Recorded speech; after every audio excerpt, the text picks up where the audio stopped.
Hello, and welcome to Cuyahoga Arts and Culture's 2023 Project Support Panel. I'm Jake Sinatra, Director of Grantmaking Strategy and Communications, and I'm here with my fellow CAC teammates, India Pierre-Ingram, Jania Stegall, Laura Mateo, Julia Murphy, and our Executive Director, Jill Paulson. For audiences joining us online, you can start the captioning by clicking the live transcript button at the bottom of your page. Thank you to our panelists for serving on our interactive panel, learning about our process, applicants, and funding criteria, and thanks to the listeners joining us online today. Cuyahoga Arts and Culture is a local public funder for arts and culture in Cuyahoga County, and our mission is to inspire and strengthen the community by investing in arts and culture. The goal of our project support grant making is to promote public access and encourage the breadth of arts and cultural programming in our community by supporting Cuyahoga County-based projects. Before we begin today, we want to acknowledge that the land that we stand on and the place that we call Cuyahoga County was land claimed by the United States government through force, displacement, and treaties negotiated in bad faith. We acknowledge those of the Shawnee, Miami, Erie, Ottawa, Potawatomi, and Haudenosaunee Confederacy, whose lands we stand on, and the thousands of Native Americans representing over 100 tribes who currently live in Northeast Ohio today. We thank the Lake Erie Native American Council for providing us information to develop our land acknowledgement. We also want to take a moment to lift up CAC's value of equity. We choose to lead with racial equity in our work because the creation and perpetuation of racial inequities is embedded into government and grant making. We confront the white supremacy that resides in our work because racial equities across all indicators of success are deep and pervasive. We also recognize the power and potential that organizations who produce arts and cultural programming have as bearers of culture. These institutions have the power to write the narrative about who belongs and who is valued. We encourage arts organizations to connect with resources to advance equity in your own work. And you can visit cacgrants.org/equity to learn more. At this time, I'd like to introduce our Executive Director, Jill Paulson, with some words for our panelists and applicants.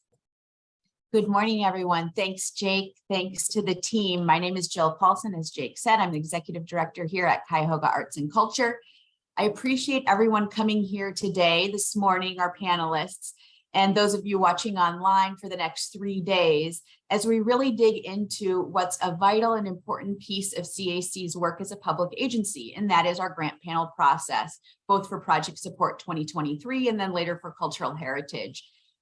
Being transparent as a public agency and stewarding dollars in a public and clear and open manner is important to our team. It's important to the work of our agency and our board. So again, thank you for participating. The last piece I'll say before turning it again back to the team is just to reiterate that thank you to the panelists who've taken a lot of time to read and review and think and invest time in the city of Cleveland and Cuyahoga County.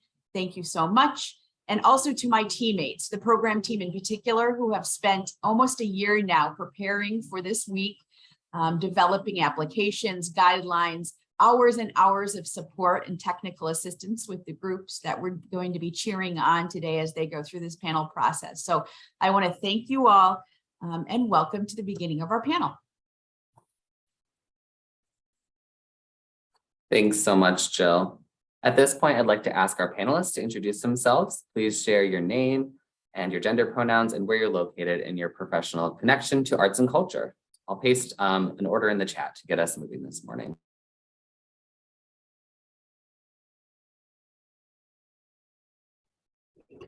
Well, good morning. My name is Sue Roll. I am she, her, and hers are my pronouns. I am currently residing in the Upper Peninsula of Michigan on the beautiful shores of Lake Michigan. And I am the president of the Upper Peninsula Arts and Cultural Alliance, an organization dedicated to promoting and creating a thriving arts and culture environment up here in the Upper Peninsula. Thank you. Good morning, everyone. Deontay Griffin Quick, he, him, his, calling in from Linden, New Jersey, land of the Lenape people. In my full-time work, I'm the Director of Programs and Services for New Jersey Theater Alliance, which is the statewide service organization for our 40 professional theater companies here throughout the state. In my freelance artistic work, I'm a working actor and a freelance consultant as well. So coming to the table, wearing many different hats this morning as we go through this process. Thank you.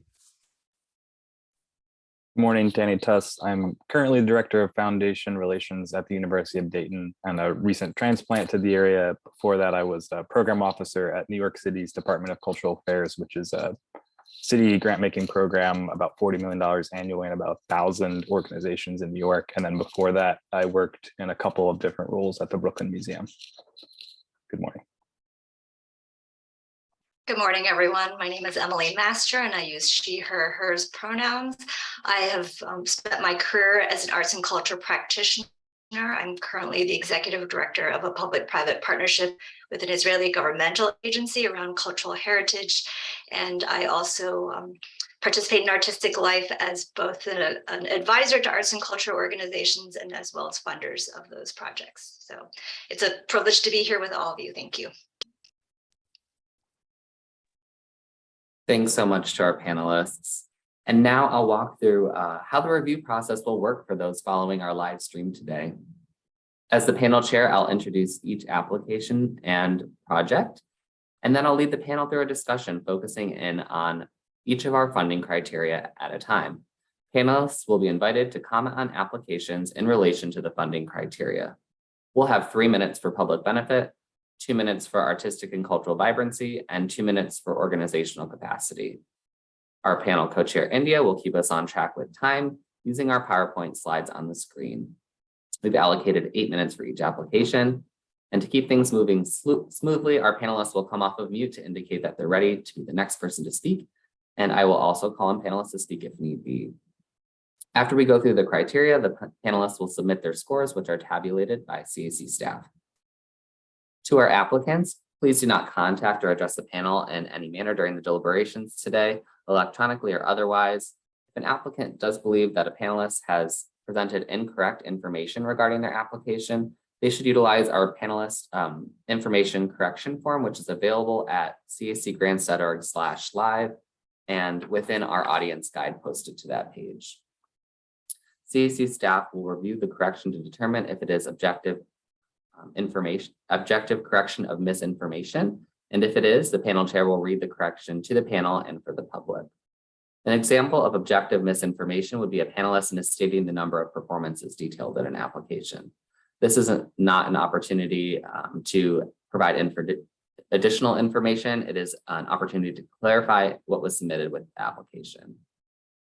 So after the panel is complete, audience members are encouraged to participate in the public comment session by submitting comments via our online form at cacgrants.org/live. The deadline to submit comments is at the conclusion of the panel deliberation on Wednesday, September 21st. Applications, scores, and panel comments are not discussed at this time. With that, we'll take a moment here to shift gears and get started with our first review today.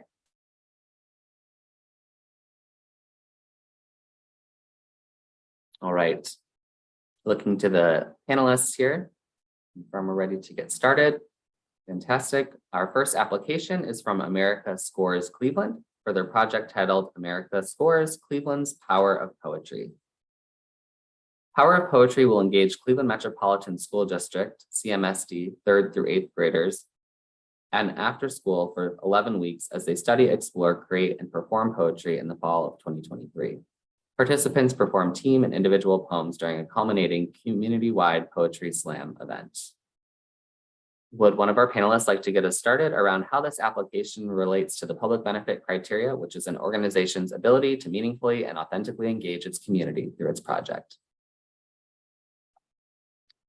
I'm willing to start. I have to say, I loved this project and I loved the group, and I rated it very strongly for public benefit because I thought that they very clearly demonstrated their ability and desire to share power, to understand its community, that it was recruiting qualified school staff, community members to serve as writing coaches within their schools, and that they were making it accessible by being free and open to the public.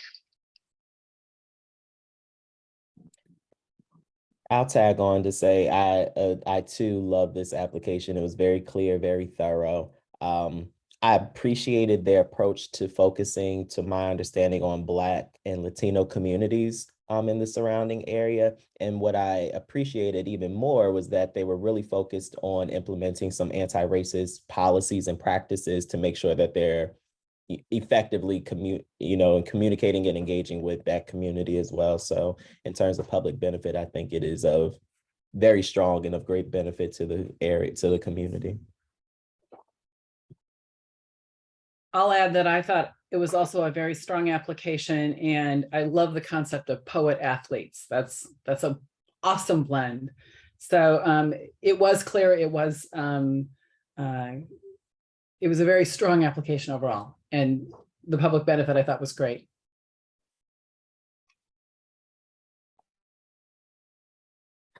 Thank you. Any other comments before we move to our next criteria? Hearing none, we'll move on to artistic and cultural vibrancy, which is an organization's ability to create a quality project that inspires and challenges its community.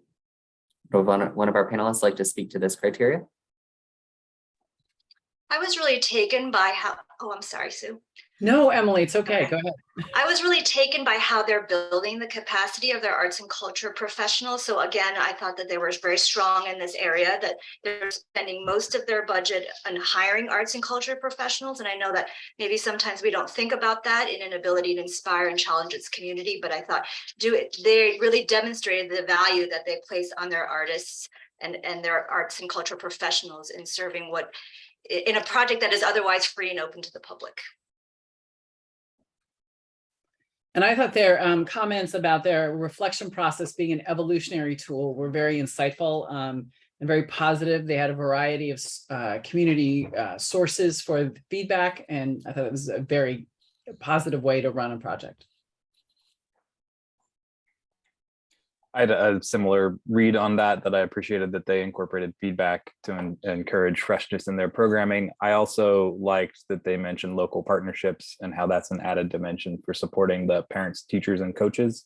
And I throughout liked that they highlighted each of those various roles and how they interact with the program.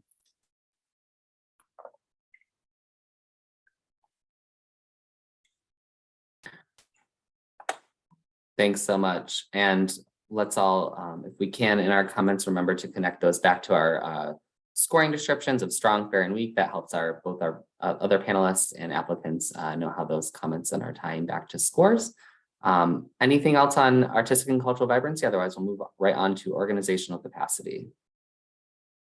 Organizational capacity, as a reminder, is an organization's ability to successfully plan for and manage its project. One of our panelists like to jump in there? I too scored them high and strong in organizational capacity. I love that they spoke to the impact of their program manager.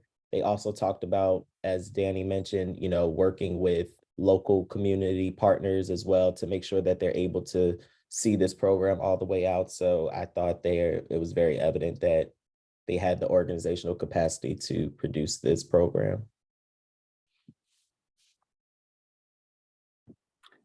Thanks, Deontay. So I rated this section fair in part because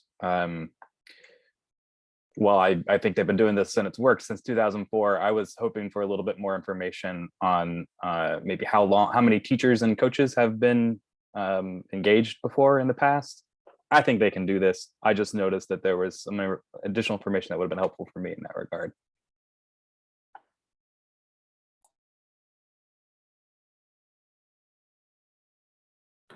Thanks, Danny. Any other comments on organizational capacity for America Scores? All right. With that, then, we will conclude our time with America Scores Cleveland unless there's any other final comments. And we will ask our panelists to please submit your scores. And in a moment, we will turn next to American Hungarian Friends of Scouting. Just take a moment here to submit scores and move on to the next application.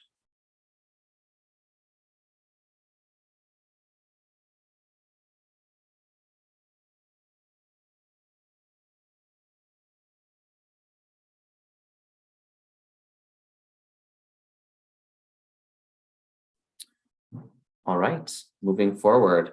Our next application is from American Hungarian Friends of Scouting for their project titled 67th Hungarian Festival, sponsored by American Hungarian Friends of Scouting. This is a celebration of Hungarian culture. The 67th festival will feature live bands, traditional folk dances, and a cultural and history exhibit. The festival also includes folk arts and craft activities for children, and artwork by local artisans is available for purchase. Would someone like to get us started on how this application relates to the public benefit criterion?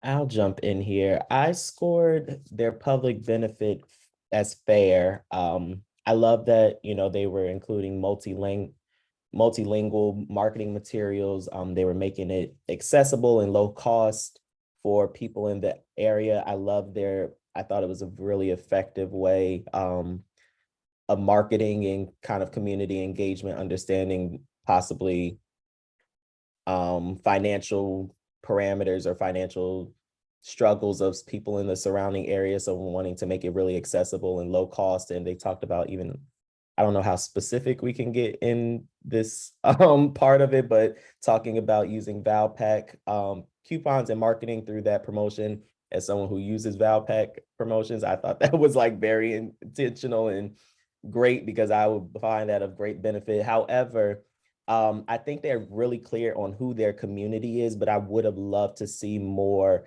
on how they plan to serve the residents of the surrounding area who don't identify as people of Hungarian descent. So how are we making this more inclusive for people who don't specifically connect with that culture, but might be interested in learning more? I also rated this fair for, just to tag on to the end of Deontay's comment, for a similar reason, that as they defined their audience, it was all of Greater Cleveland, which I get, but I was looking for a little bit more information on how that broader audience is reached. While I clearly believe they engaged their Hungarian community well. I'll note that they talked about adding a DJ, which demonstrated an attempt, in my mind, to reach a younger audience too for them.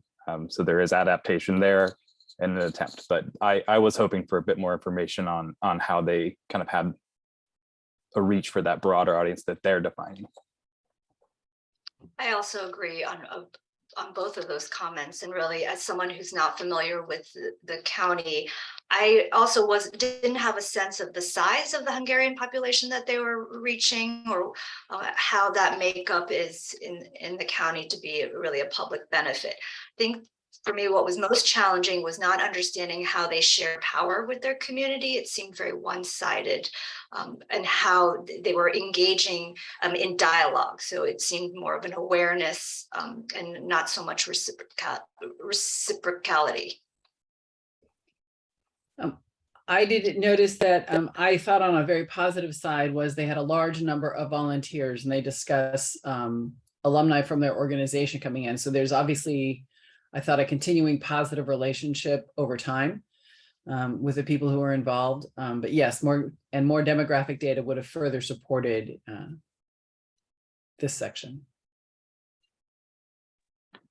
Thanks all. Deonta, did you have another comment there, or are we? At first I was going to respond to Emily's point about the community base. And while I do agree kind of to what Sue said, and that's why I lowered my hand, they did seem to have a very strong volunteer base that seems to be very engaged. So it did seem like, that community interaction was evident, but again, who is the community and the greater community that they're looking to serve, I think was the disconnect for this application. Thanks for clarifying. With that, we'll move on to artistic and cultural vibrancy.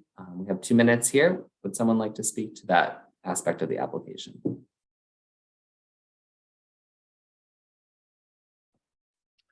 I would say that in that section, I scored it. It was a fair score. I felt that I would like to have heard more about the arts and culture professionals, and how, if they would discuss how they're engaging them, that would strengthen the application. Thanks, Sue. Any other comments in agreement or different scores? I'll just comment that I had the same comment that I noticed that same challenge for this position as a panelist to evaluate that criteria was I wanted a little bit more information to know how they were engaging other artists and even in their internal staff. That would have been helpful for me. I also noted that in there, they have a survey process, which they mentioned in org capacity, and it does seem that they are incorporating some of that feedback in that instead of just watching dance, they're including master classes and reacting to their audience requesting that. But I also rated this fair for those reasons. Yeah, same here. And I also talked about it a little bit in organizational capacity. Again, they have a strong volunteer base, but who are the professionals leading the work? A little more insight there would have been helpful. And also, how are they empowering and equipping folks to produce this project, as well as missing from this application? So for that, I scored it fair as well.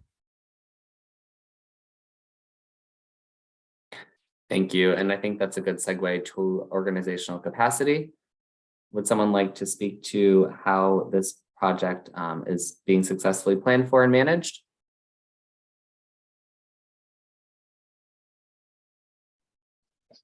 I rated this fair, though perhaps that might be unfair given the volunteer base and the fact that they have had so many volunteers who are regular and coming back. And so I think they are strong in their volunteer engagement. I think the reason I said it was fair was really around its ability to do that equitably. I think when you ask all of them, when they're all alumni or volunteers, it's difficult to engage a more socioeconomically diverse volunteer base.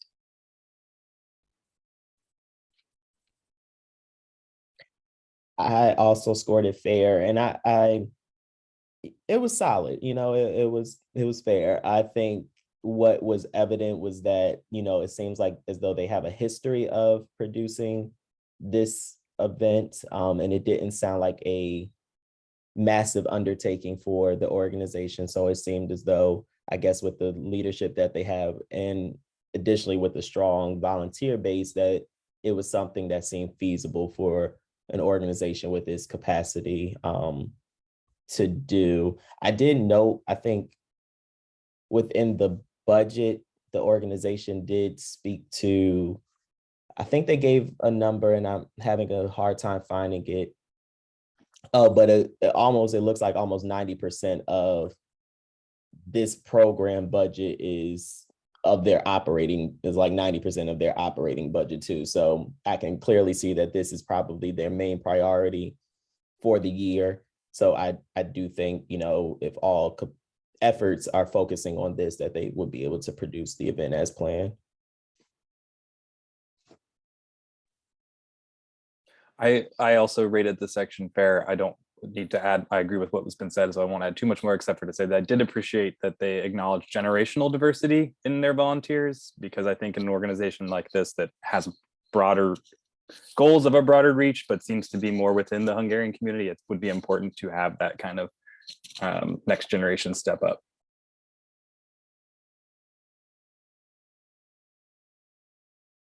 Thank you. Any new or different viewpoints here in organizational capacity?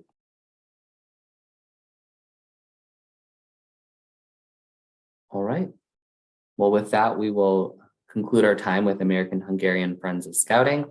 Panelists, please submit your scores, and in a moment, we'll turn next to Baldwin Wallace University.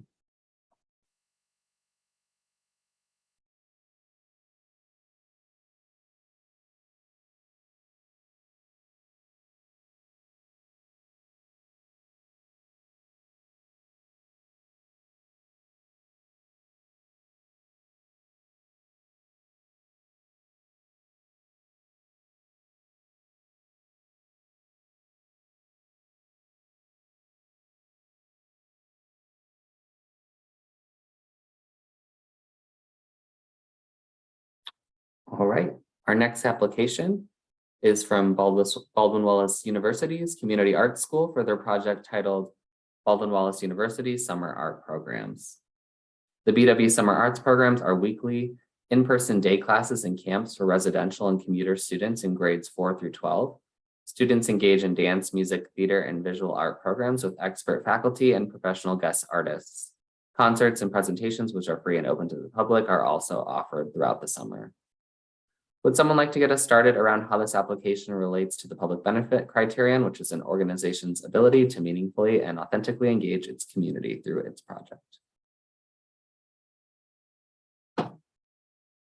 I'll jump in to say I scored this strong. It was very strong, a very clear application. I thought they communicated their impact very well. They talked about serving over 500 students, employing over 100 teaching artists. They talked about, I think, their culminating performance, reaching an audience of 1,500 community members. I thought they talked in great detail about their DEI, diversity, equity, and inclusion efforts.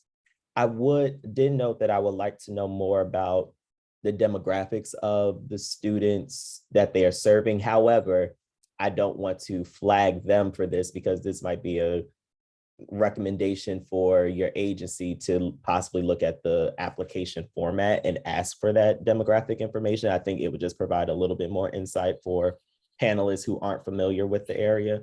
And I did note that I also would like to know a little bit more about how much it costs to participate in the program for students. So understanding how accessible it is for community members, but still yet a very strong score on public benefit. Deontay, I had that same question, and the optional section has a little bit of information on the demographic of their student. From an anonymous survey, they're asking of camp families and school district. I would just make that comment too. It was, I finally caught on as I was reviewing these that I should go to the optional section to maybe find that demographic. I noticed that a lot of applicants started to use that when I had questions. I also rated this strongly. I appreciated that they clearly demonstrated that they share power with their various constituencies. Staff, student, parent feedback surveys were available. They talked about intentional efforts to recruit from local educators, and specifically that they had intentional efforts to increase their own faculty diversity and offer a space for students to feel comfortable and safe. And I also liked that they seem to have part of their program to invite students that may need tuition assistance. So I'm not sure how they're identifying that, but they are seeming to have as wide a net as possible for who has access to this program. I agree. And the other area I thought for this particular application that was useful was in their goals. They were clearly trying have a goal to increase their student populations from underrepresented and underfunded communities, as they described it. And they mentioned some of their demographic information there. I had the same feeling, Deonta, and I actually went and looked at their YouTube videos to sort of try to get a scan of what it looked like. And so, having a little bit more information, they weren't as clear about how they were collecting that data, though they were clear about knowing that they needed to do more work around demographics, particularly around, I think it was gender and gender identification.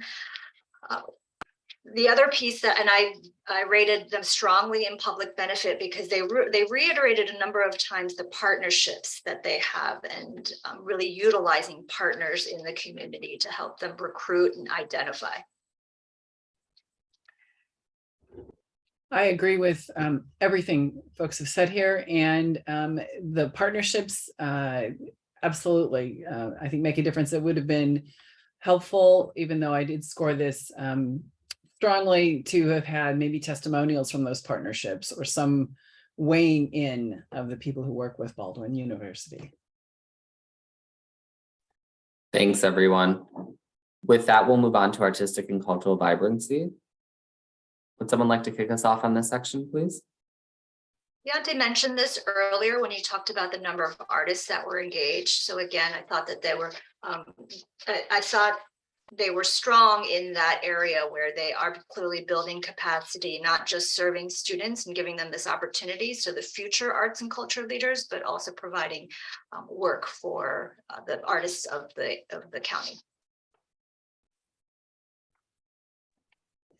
And I appreciated that in this section, I rated them strongly, but the diversity and the high quality instructors, I thought for positive student experiences was important.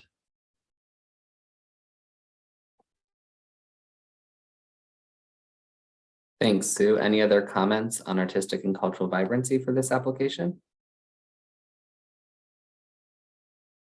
All right, hearing none, we'll move on to organizational capacity. This is an organization's ability to successfully plan and manage its projects. Would one of our panelists like to kick us off here? I'll be quick on this one to just say that I scored them strong in this area. I love their intentionality and focus on wanting to gradually increase camp counselors' pay. I think that as we talk about, equipping the arts and cultural professionals and making sure that pay equity is, and artists are being compensated at equitable rates is important. So I appreciated their focus on that.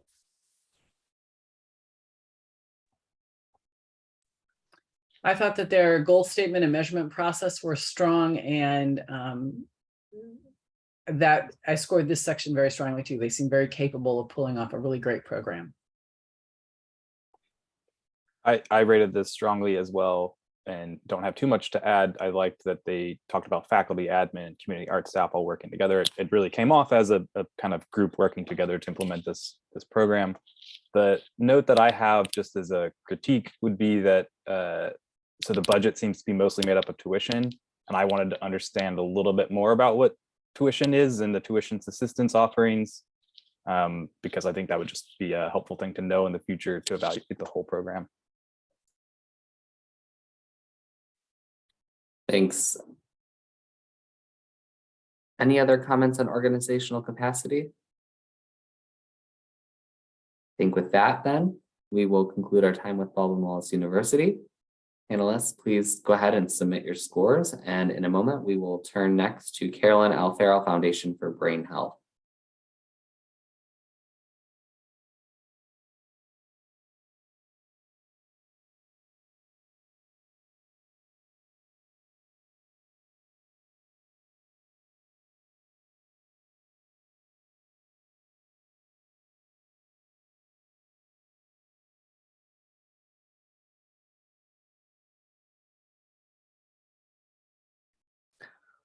All right, our next application is from Carolyn L. Farrell Foundation for Brain Health. Their project is titled Arts and Imagination Fuel the Mind. And this project aims to expand the foundation's current storytelling activities and introduce a new theater arts program to offer opportunities to larger and a more diverse audience throughout Cuyahoga County. Would someone like to get us started around how this application relates to the public benefit criterion?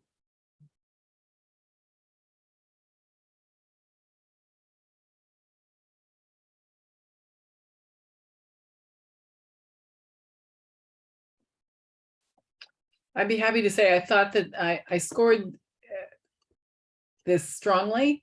I thought it would be helpful, however, to understand how they communicate with and learn from the people they work with, the brain health affected individuals and their caregivers that they regularly interact with. So ongoing communication process, so how they engage with their community in that sense.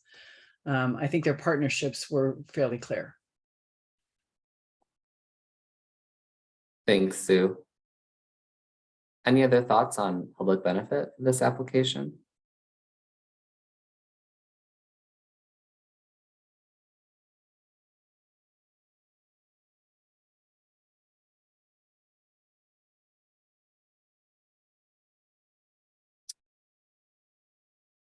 Hearing none, we can move on to artistic and cultural vibrancy.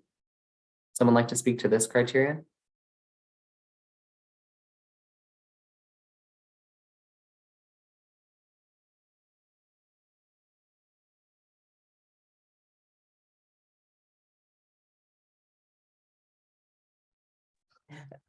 I don't know if about anybody else, but I think the reason why we're so quiet on this one is our applications were out of order on the portal, so I had to switch over. And I think I was looking at the wrong application at first. But in terms of artistic and cultural vibrancy, I scored them fair in this section. And truthfully, I wanted to go back to, I was looking at their application again to understand why.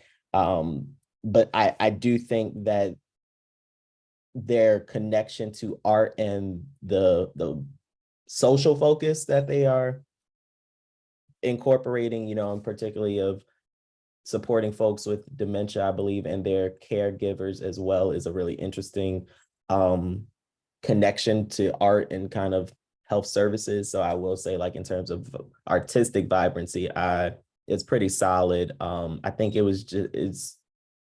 I think I wanted to understand a little bit more about the actual implementation of the art side of the work. It sounded like they were very clear on the focus, on the health services, but I would have liked a little bit more insight on to the artistic element of the project.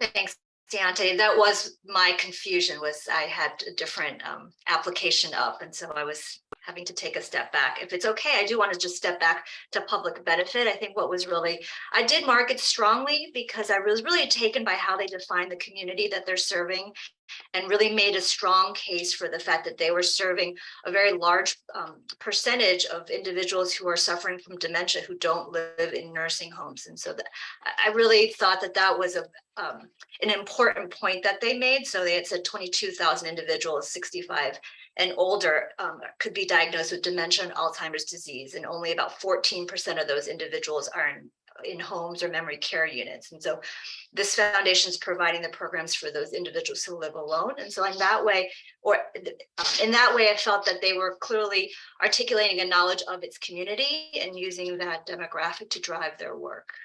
I think, to go to Deontay's point, I agreed with that and really struggled, but I was also really thinking about what we were asked to do around serving the needs of the community and not focusing on the actual artistic excellence of the art form.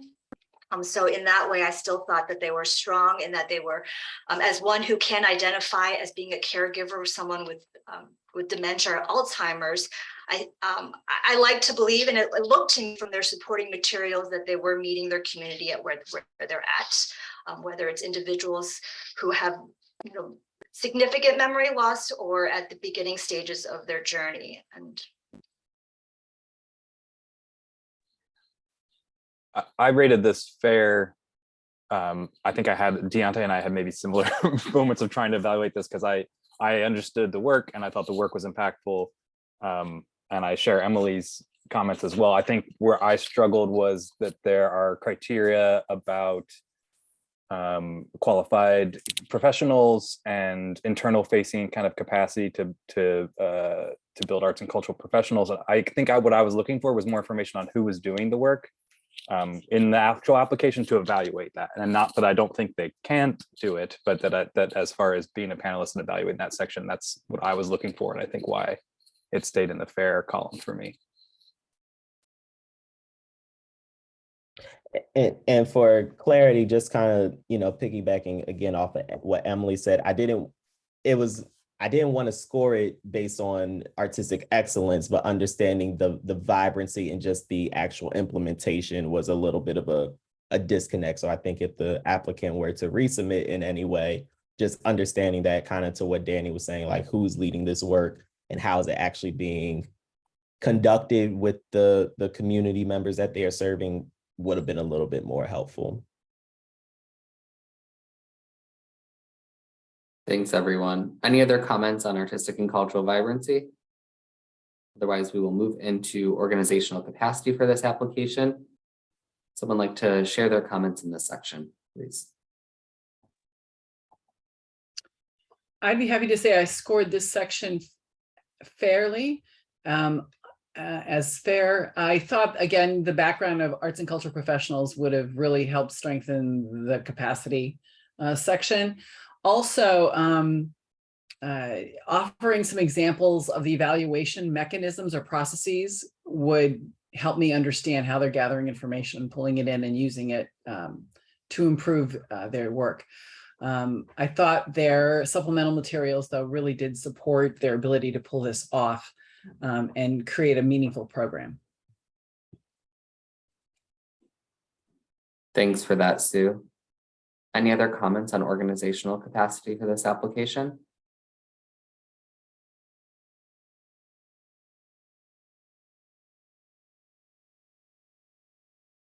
All right, then. At that point, then we can conclude our time for Carolyn L. Farrell Foundation for Brain Health. And panelists, you can go ahead and submit your scores.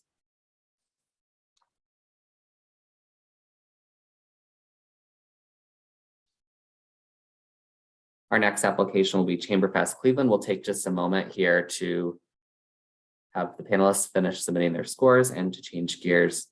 Please do let me know if you need more time to pull up the correct application. I know sometimes our order of review doesn't always align with what's happening behind the scenes in our system, so don't hesitate to ask for another moment if you need it. I'll also acknowledge just a general comment. Our applicants do have a limited space with which they can respond to questions, so I've appreciated the comments when you're asking for more information or expressing that you would have liked to have more information, being as specific as possible about what additional information would be useful to you is most helpful to our applicants. So thanks for that.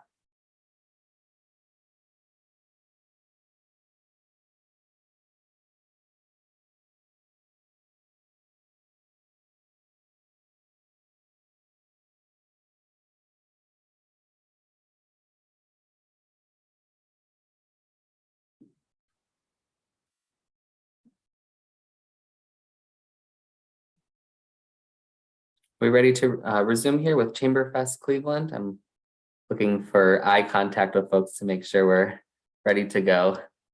All right, great. Our next application is from ChamberFest Cleveland for their project titled ChamberFest Cleveland Season 11, Sacred and Profane. ChamberFest Cleveland's project includes planning for their 11th season in 2023 with an eye toward building community partners and extending the organization's reach. Concerts will take place in a mix of traditional and non-traditional settings, including outdoor venues in different neighborhoods of the city. Would someone like to get us started around how this application relates to the public benefit criterion, which is an organization's ability to meaningfully and authentically engage its community through its project? I can get this one started. Thanks, ChamberFest, right? Yes. Yep. I rated this section fair. I found this part difficult to evaluate through the criteria we had because I didn't really define an audience or offer examples of sharing power and engagement with a community. I noted that they had positive feedback from the audience for more free outdoor concerts, and they seem to be responsive to that. But a lot that closing, I think the closing sentences were all future tense, like we will and consider surveys and ad hoc committee. It wasn't like we are doing this and this is how we are engaging with our community. It was so that threw me off a little bit. And then other than more free offerings, I didn't see an explicit reference to efforts to be inclusive and engage diverse populations with any specificity. And that is part of this criteria. So I struggled with that missing information to really go into the strong category there. I will echo Danny's comments. I actually scored this section in the weak criteria. They talk about they serve classical musical lovers, students, newcomers to chamber music, and the region itself. And that is very broad and not at the same time, in my opinion. I think, and I'm a little curious as to how they plan to reach the demographic of folks who are not classical music lovers.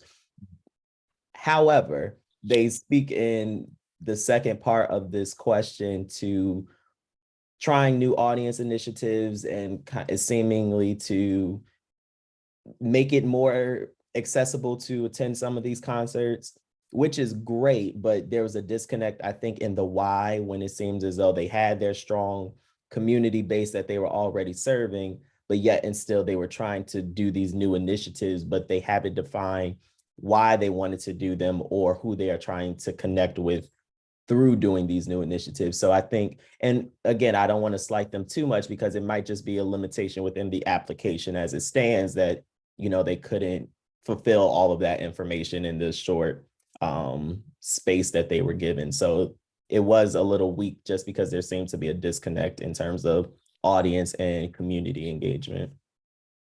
And I just want to clarify for the applicant, it was the weak column that I had for this. I think I said fair.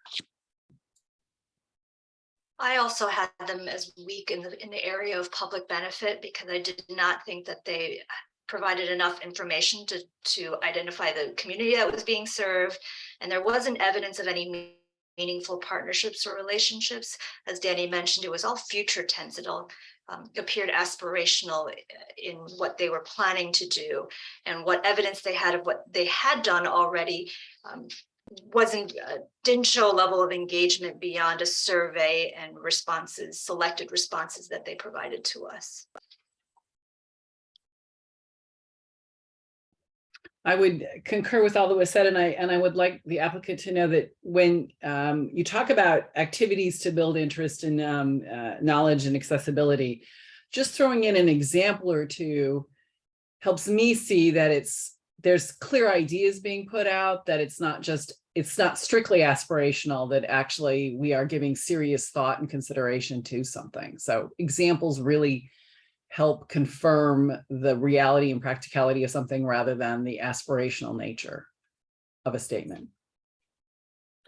Thanks, Sue. Can you mention maybe how that connects to what your score was for this section? I scored this fair. Their public benefit was fair. Thank you. Any other comments on public benefit? We've heard from everyone here. So with that, let's move over to artistic and cultural vibrancy. Comments on this criterion?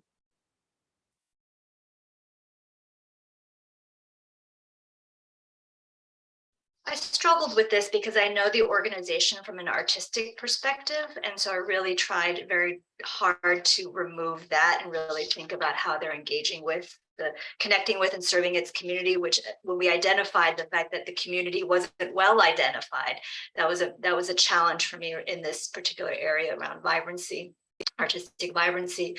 And I voted it as fair only because I really couldn't tell what equitable principles they were using to engage a diverse team. And though I do believe their building capacity, which is why they were fair as opposed to even weak, and preparing and allowing them to have rewarding careers locally and beyond, I do wish that there was more evidence that they were using a process of reflection for fresh programming and also developing projects that were based on mutuality and co-creation. Yes, echoing Emily, I scored this section fairly. And I struggle with this organization a little bit more because they are what seems to be a producing artistic organization that is, I'm not sure. And I would love, feedback or correction on this of like, if they really are a community-based organization, maybe that is just one element that they are looking to bring more into their operation, which is fine. But, in terms of artistic and cultural vibrancy, it seems as though, they talked about producing compelling, current and relevant or even urgent work. But what does that mean? It just was a little vague for me to understand, like, what is the work that they are actually producing that is going to be relevant for the community in which they are serving. So again, it was fair. I think I would have just liked to have a little bit more insight onto their artistic planning.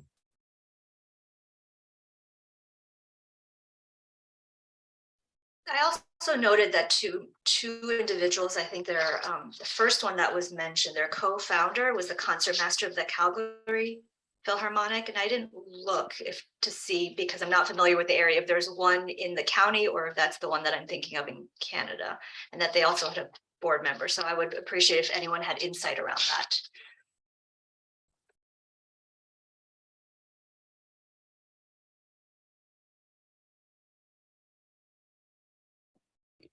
I know that I scored this section fair and wanted to know more about how this organization was building the capacity of the arts and culture personnel who are engaged with it.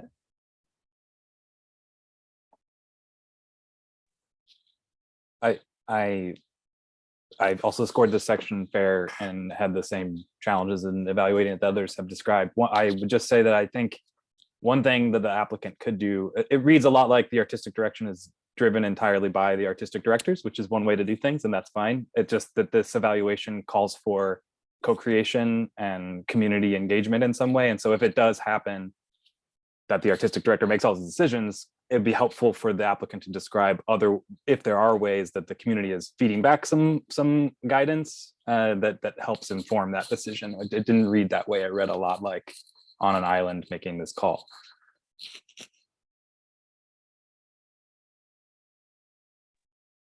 Thanks all. Any other comments on on artistic and cultural vibrancy? Otherwise, we'll move right on to organizational capacity for ChamberFest Cleveland. Comments on organizational capacity? I scored this section strongly. I thought that their inclusion of the survey they used, that's like an example for me that says that this is actually what they go out and ask. And so results on that give me it would be good to connect the results they get, and having the survey there was helpful, I thought. Agreed. I also thought, and I was thinking this earlier around public benefit as well. They noted that they just hired a new executive director, or their first full-time executive director. So that led me to believe that they feel that they're at a place in their organizational capacity that they need one. And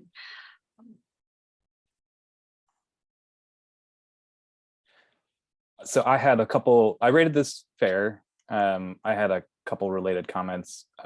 So I was challenging to evaluate within this criteria, the org capacity. I didn't see information on internal processes and structures about a culture of belonging and efforts to address diversity, equity, inclusion. So I couldn't really evaluate that. And then I had a similar concern that there is a new ED, which is great, that happens, and they're expanding, but a lot of their goals, so their listed goal is to get to pre-pandemic audience, but at the same time, they're also trying to be responsive and expand to free stages. So to me, that seems like it could be a challenge, maybe not. And then they plan to do that with additional board contributions. And it doesn't seem like, it's not a great deal more than 2021, but it's quite a bit more than the 2020 numbers I saw in data arts, acknowledging data arts has its own issues. But so that just, as far as a new leadership expanding, but also trying to reach old numbers seemed, and including financial numbers seemed possibly challenging. I think I felt a little differently than my co-panelists on this in terms, especially of hiring the new ED, noting that this person was just hired in 2022, so just this year, so they haven't even been probably through a full year of this organization's operation or program. I'm assuming, again, don't have all the information to backstory here, but I'd be curious to know, like, with that in mind, understanding that it seems like they're going through a leadership transition, getting settled into this new era of leadership. How does that impact the work for the next several years? And it didn't seem like, I don't know, I think I just lacked information in terms of even the musicians or in the administrative staff and the teaching artists who are actually doing the work to implement this program. So I think there was just something missing here for me. So I scored this on the weekend as well. Not the weekend, like the weekend of the scoring criteria. Thanks, Deontay. Any other comments on organizational capacity for this application?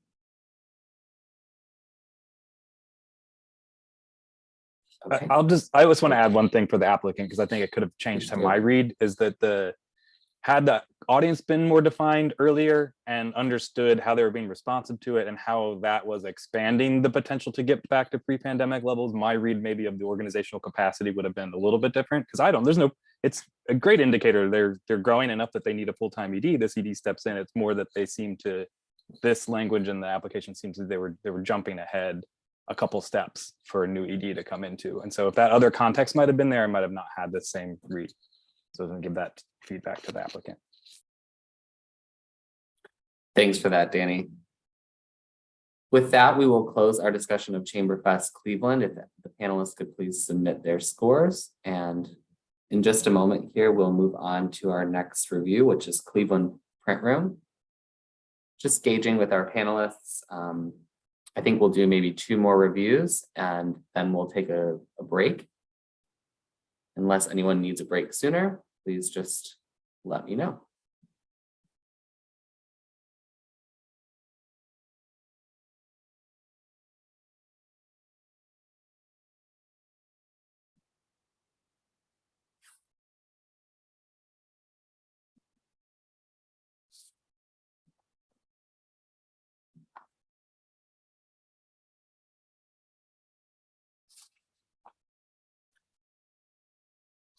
All right, are we ready to move on?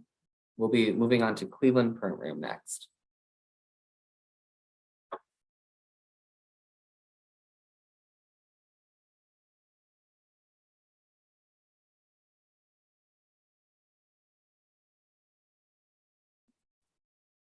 So our next application up for review is Cleveland Print Room for their project titled Kin, Celebrating Black Vernacular Imagery and Narrative. In this all-ages project, Cleveland Print Room celebrates and examines ways Black Americans capture everyday life using photography as a tool for self-empowerment and social change. The project includes exhibitions, dialogues, experiential engagement, and accessible free workshops and technology. Would someone like to get us started on this application, starting with the public benefit criterion? I will start because I love this application. It was very strong, very clear. Their public value was clearly and greatly articulated. I thought I loved their focus on centering communities of color and kind of curating dialogue, incorporating art history and photography.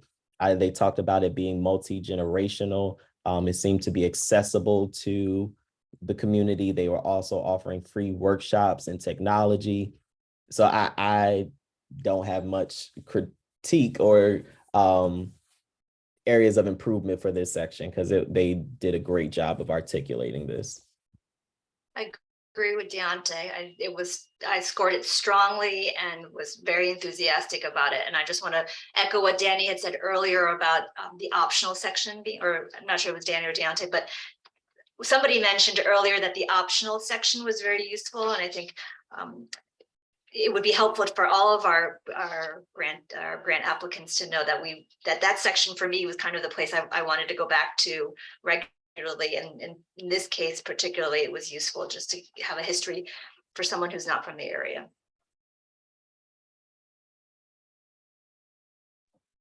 I scored this section strongly and reiterate what the other panelists have said. I would add that it would have been helpful to me to have been able to separate in terms of people impacted, the number estimates of participants versus audience members. That would have helped me understand the scope and impact a little more thoroughly, but this was a very strong application.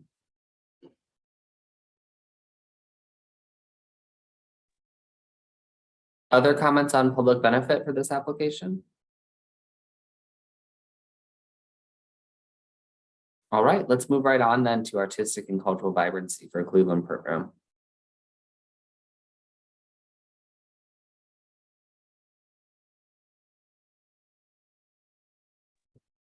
I scored it very strongly on this one too. I loved it. It was very clear. Yeah, I don't have much feedback on this area. I also scored this strongly. I thought the applicant highlighted potential partners. They explicitly defined its community as predominantly Black, and then number 1 described as activities demonstrating authentic collaboration with the community. I also really liked that the response to this section centered participation and dialogue as part of the activity, which is engaging the community rather than or in addition to an exhibition of photos, for example. And again, I'll echo Emily's comment. The optional answer provided more context on the history and collaborating with her identified community, which spoke to the qualifications to lead the project. I would add that I thought it was a very ambitious project, engaging a lot of folks, and I would have appreciated, I scored this section very strongly, but I would appreciate knowing a little more about the evaluation process beyond measuring attendance. A little more about that would have, I think, strengthened the application. I agree with Sue. Just to speak to the point of, I thought the fact that they had put a goal on participants, number of participants, at least gave me some sense of the size of the audience that they're engaging as participants. In terms of building capacity, I really liked how they were desiring to hire, spending the money on a project manager and community organizer, and also much of their budget was towards the arts and culture professionals.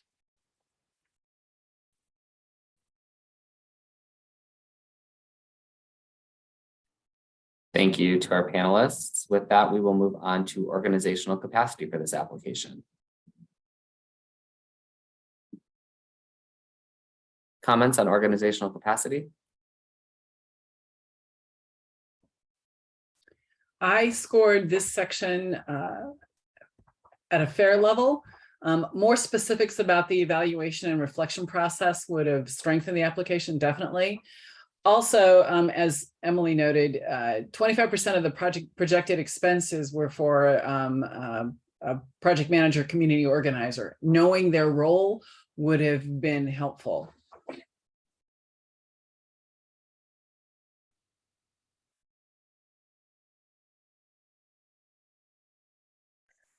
I scored this section strongly because I believe who they've defined as the team of folks who will be implementing this program were all very highly skilled professionals and experts in their own regards to the work that they're going to do. So I think they bring a wealth of knowledge in, to Sue's point, whatever the program manager role will be, I think they will have a lot of great guidance based on the folks that they have already engaged through this work.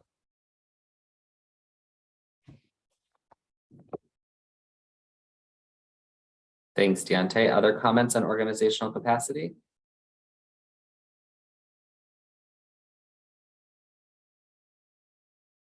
Hearing none, we will ask the panelists to go ahead and submit your scores for Cleveland Print Room. We'll take a moment here to shift gears to the next application, which will be Cleveland Treatment Center.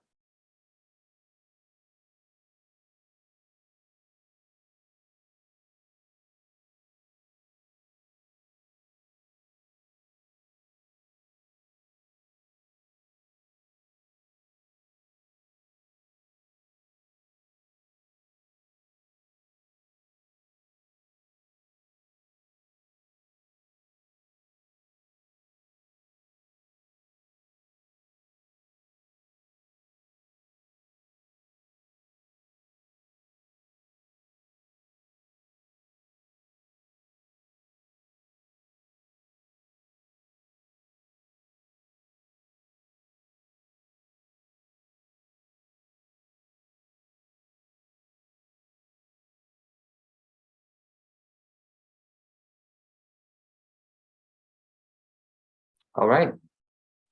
Moving on, we will begin our review of the application for Cleveland Treatment Center. This is the full organization name is Bureau of Drug Abuse, Cleveland Treatment Center Incorporated. This application is for their project titled The Physics and Philosophy of Funk, the Mothership Connections. The project includes 3 theatrical performances of The Physics and Philosophy of Funk, the Mothership Connections, an edutainment show based on the past and current realities of systematic racism, violence, and oppression. The project will employ a cast of equity and local community theater actors and artists affiliated with CTC's Let It Ride program. Would someone like to get us started on how this application relates to the public benefit criterion, which is an organization's ability to meaningfully and authentically engage its community through the project?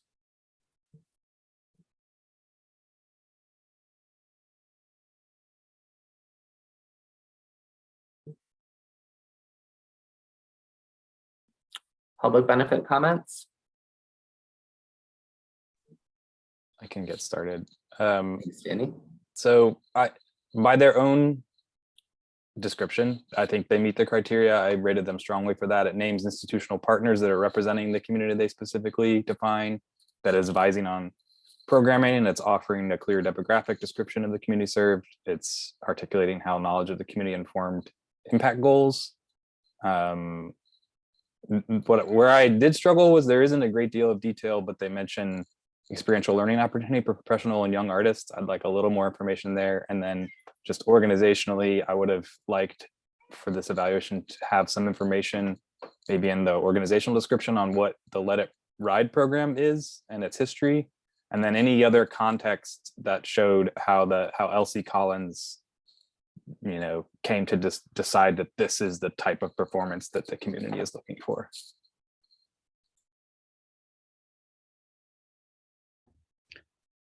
I concur with Danny. I know one of the things that struck me is engaging equity actors with community theater folks and audiences and amateurs. I would like to have understood how that process was going to work.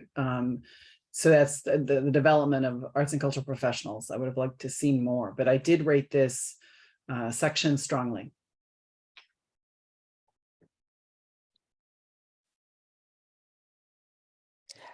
I scored this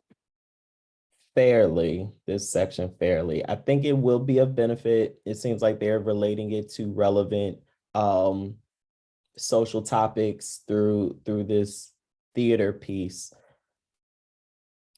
And Jake, I don't know if this is, and forgive me for possibly not doing a piece of my homework on this, understanding their role as a treatment center, because it does not seem as though they are a producing theater company. And so there's a disconnect for me, and I think in how, and I'll flag this as it might go towards organizational capacity versus public benefit, but the how seemed to be missing of how this project connects to the mission of the organization.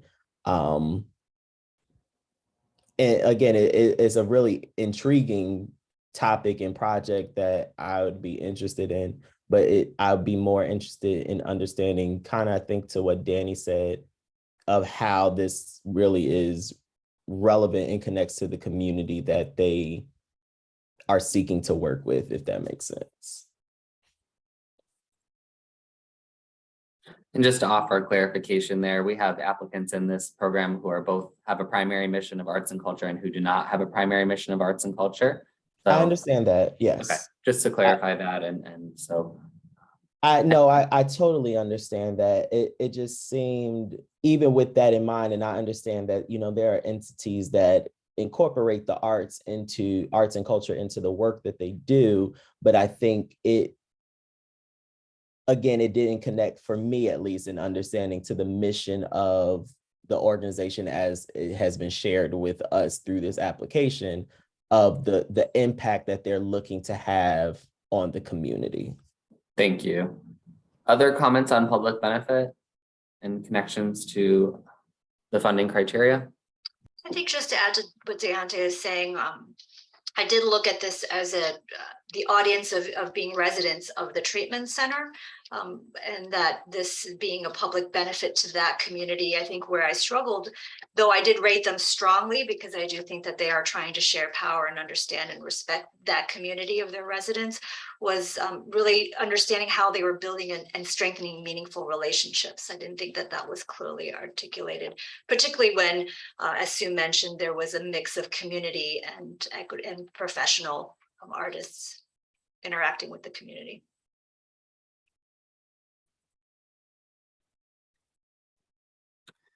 Thank you for that, Emily. I will just add that one of the things that got me there to getting past one of the two good comments that were made is the answer to 2B. There's a sentence where they talk about the theater project also targets persons involved with behavioral health services who historically have limited access to the arts. So it's, and right before that is a sentence about professional theater artists and young LIR artists and how they're receiving hands-on experience. So for me, it was exposure, and then there's a programmatic element that's enriching that exposure. My question is still exactly how's that work? But to me, that was a way that this audience is served by these performances existing. Thanks, Danny. Can you just clarify for us how that connects to your scoring for this section within the framework? I had strong for that first section. Okay. And in artistic and cultural vibrancy, additional comments?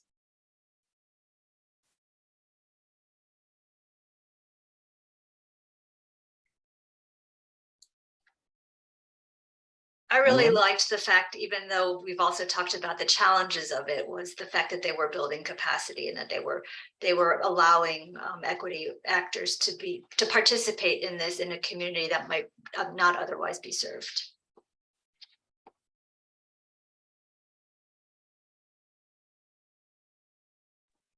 I thought that the supplemental information that they provided helped support the artistic vibrancy of the project. I thought it was very good. And I did score this strongly. Thanks, Sue. Danny? I had scored this strongly. The comment that I can add that I agree with others have said is just to add, there's language in here that assumes, so there's inspire, challenge, and empower, and it's going to receive a visceral and highly positive reception. I would suggest to the applicant that an example from past LIR performances that had that type of outcome would have been helpful for me to see how this is going to play out. And then another thing that I suggest that could be helpful is a description of why the community feedback indicated that the community has a desire for this type of edutainment theater as they describe it. And I'll note that the optional section more explicitly talks about the access to the arts as a positive intervention tool for prevention and treatment. I take them at their word on that, but just an example might have been also helpful for that. Thanks for your comment. Any other comments on artistic and cultural vibrancy for Cleveland Treatment Center? Let's move on then to organizational capacity for this application. Comments here?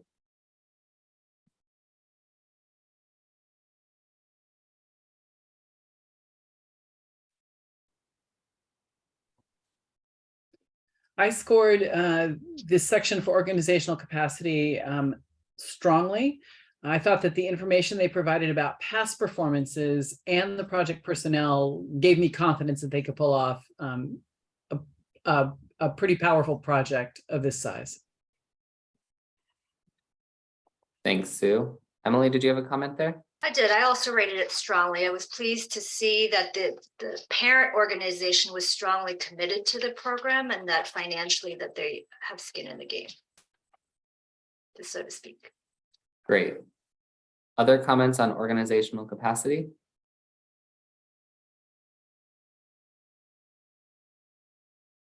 All right, hearing none, we will ask our panelists to go ahead and submit their scores for Cleveland Treatment Center. At this moment, we will we're halfway through our applications for review this morning, so we will take a break. I just want to gauge with our panelists if a 5-minute break is sufficient, or if anyone would like a 10-minute break. You're fine to allow that. Deontay, 10 minutes? Okay, great. So 5's good. Okay, anybody wanting a 10? Emily, yes, a 10? Okay, no? Okay, fine. I think we're all saying 5. Okay, Yes. I see it. It's the verbal and nonverbal cues this morning. So thanks for clarifying there. Let's take a 5-minute break and we will resume our review with Front International. We'll put a timer up on the screen, but feel free to go off of camera and we'll see you back here in 5. Thanks so much.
All right, folks, we will resume momentarily our 2023 project support panel review meeting. We are midway through our application review this morning, and our next application up for review is Front Exhibition Company. Let all of our panelists join us here, and we'll get started momentarily.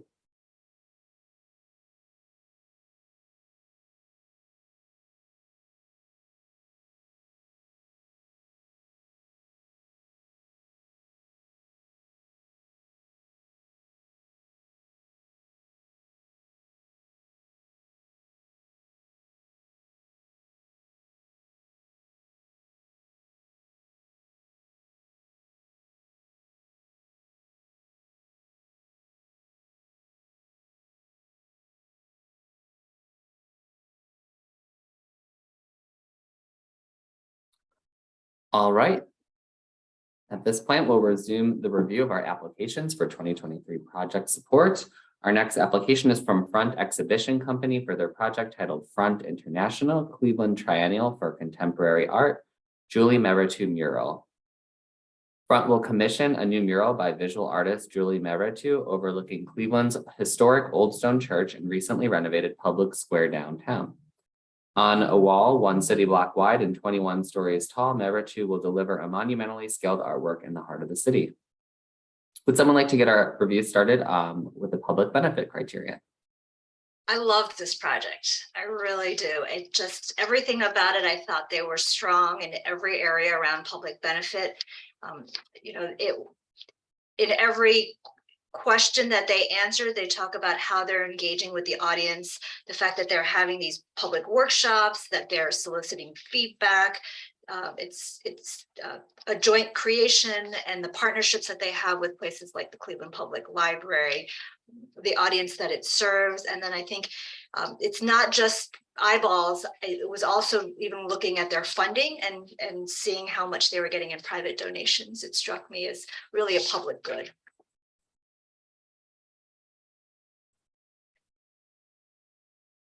Thank you, Emily. Other comments on public benefit for this project? Noting that I scored this initially as fair, but rereading the application that is subject to change, because I agree with everything that Emily said. It is of great public benefit to the community in its surrounding area. My only hesitation, and maybe I am off in terms of the scoring criteria, but they've named a artist who they are going to be commissioning for this mural project, but I don't think this is a local artist. So I would have loved to see, or, you know, if there was greater opportunity to empower and employ a local artist to do the work versus bringing someone from somewhere else to, you know, serve the community. So, but otherwise, I think it is strong in terms of public benefit.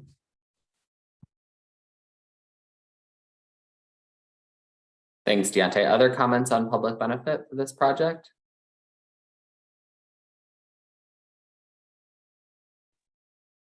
With that, then we will move forward to artistic and cultural vibrancy funding criterion, which is an organization's ability to create a quality project that inspires and challenges its community. We have comments on this criterion, please.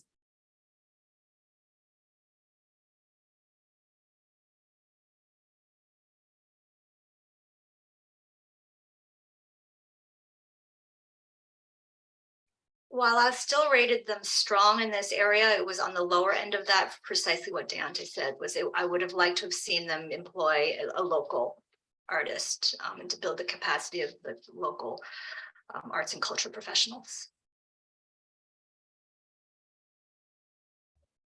I concur. I've seen many mural projects, and engaging other artists or additional local artists would have been a great commentary to have. But I did rate this section fair.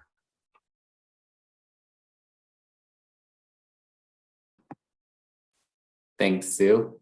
Danny? I rated this fair. I think not as explicitly noticing the non-local, but I just that there was not information about the organization, staff, and practices around diversity, equity, and inclusion, and also around building capacity of arts professionals, so local stuff, brought this to FAIR for me in that regard.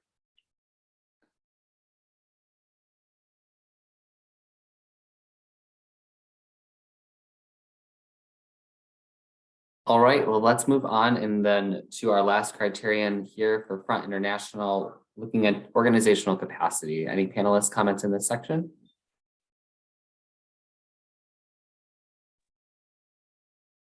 I scored this fairly, and I would love to hear from my co-panelists on this, but I think the applicant spoke a lot to the capacity of the partners that they are working with on this initiative, but I would love to know more about this organization in particular's capacity to produce this project. And they talked about the artists, they talked about the partners, but what about you all? I would love to know about you a little bit more specifically.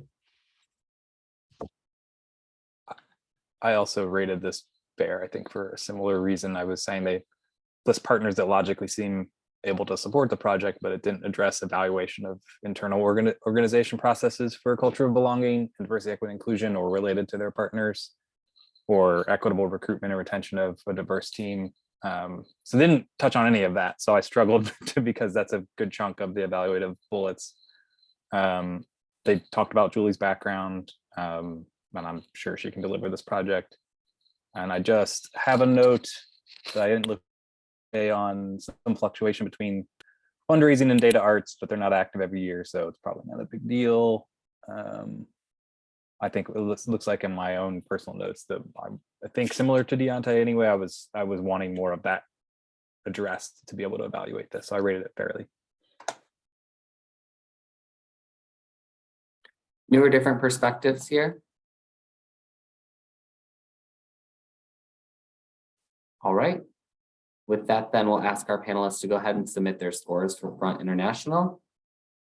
Our next application up for review will be Hospice of the Western Reserve in just a moment.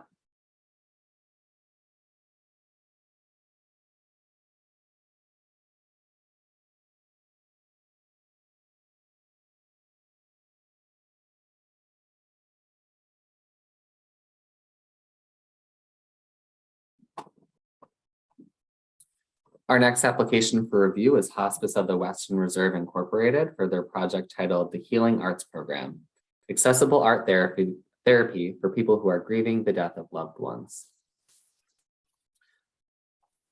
The Healing Arts Program offers diverse opportunities for grieving people to access art therapy.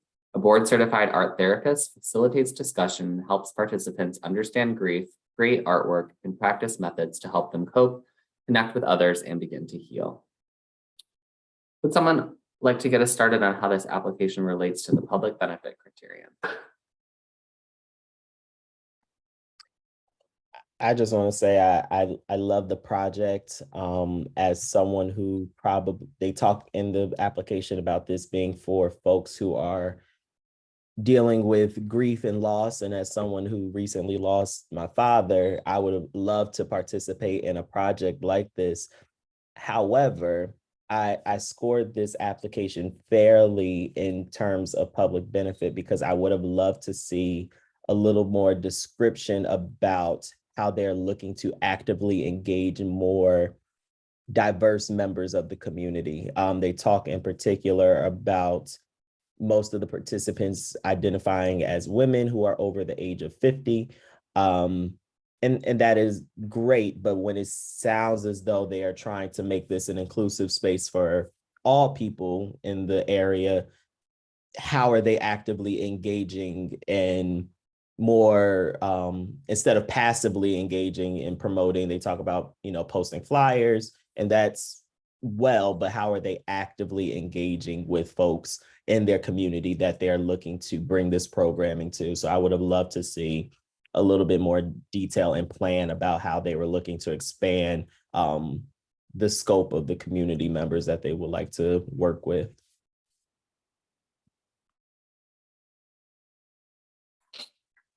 I'll say on that note, for me, that they have an explicit goal to have a Latinx program with English as second language, and I think they're hiring someone who's bilingual with that purpose, like notably that they would like to reach a more diverse audience, was enough for me to see that they're trying to do something to reach that. And then there is, yeah, it's not enough to address your concern, I don't think, but in the last sentence, 2 sentences of the optional section, they at least acknowledge their shortcomings there. I'll fully note, and that I read that as well, at least from my comments. I think I would have loved to see a little bit more of that thoroughly explained in the actual public benefit section of the application, because I can kind of piece together that information pulling from different places, but as outlined in the application, I think they could have still done a little bit more to clearly define those efforts if they were of priority in that regard.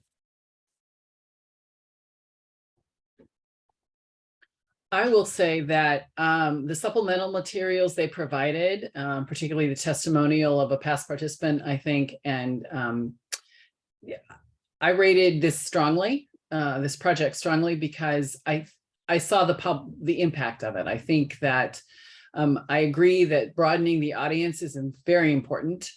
It was good to see that they had a specific plan, at least in the Latinx community, and that was a great start. So that needs to continue, but I thought that the work that was being done would have tremendous public benefit for the audience they're talking about.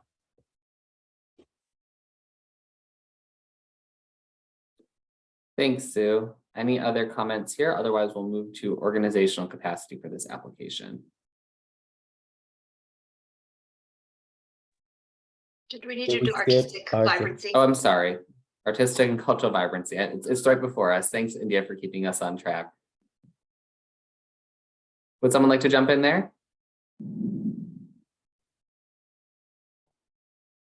I thought that their session plans were helpful. I liked how specific they were about what was going to be happening in any particular session. Their diversity of locations is great. And what that also tells me is they want to grow and expand into other communities. They have some experience with being in multiple locations, and that's a good thing. And again, the participant feedback told me that this would be an artistic and culturally vibrant project because it will inspire and challenge their community.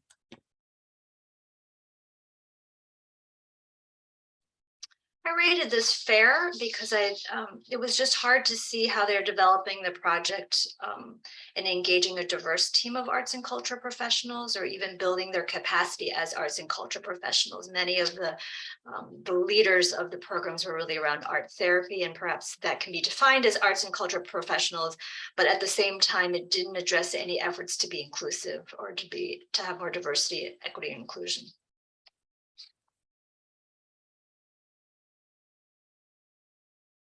Thanks for your comment, Emily. Any other comments on artistic and cultural vibrancy for this application? All right, then now we will move to organizational capacity.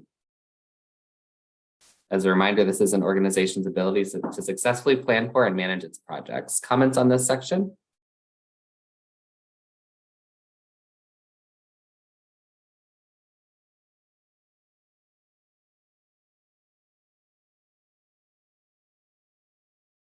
I did score them strongly in organizational capacity, just because it seemed like they were employing experts in this particular field to implement the program. So it seemed as though they had the right people in the room to serve the community that they were working with. I agree. And again, the parent organization is providing a lot of financial and institutional support.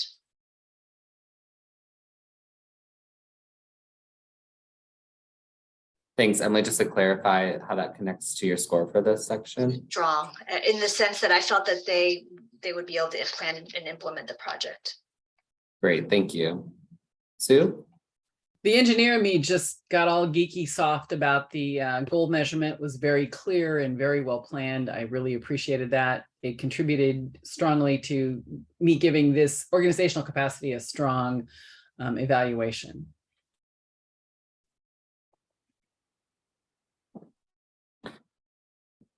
Thank you for your comments. With that, we'll conclude our review of Hospice of the Western Reserve. And panelists, please submit your scores. And next, we'll turn to the review of Jones Road Family Development Corporation. We'll just take a moment here to allow our panelists to submit their scores and call up the next application.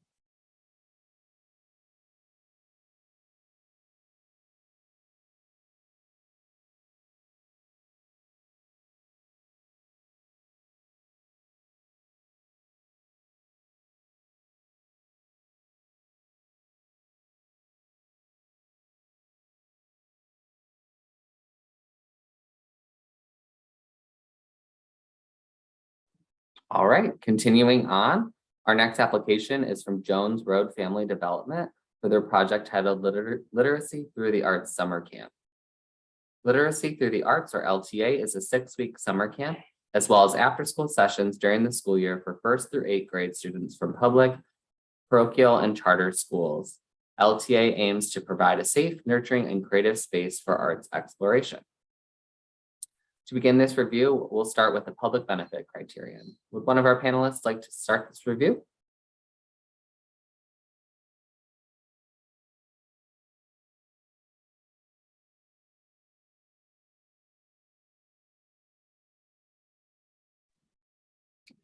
I'll be happy to start. I scored this public benefit section strong. I thought that the students themselves returning as assistants and teachers, their multiple year student attendance and family testimonials showed a strong connection between their organization and the community they serve. What wasn't clear to me was how a more diverse community is being sought or can be reached. I wanted more information about that.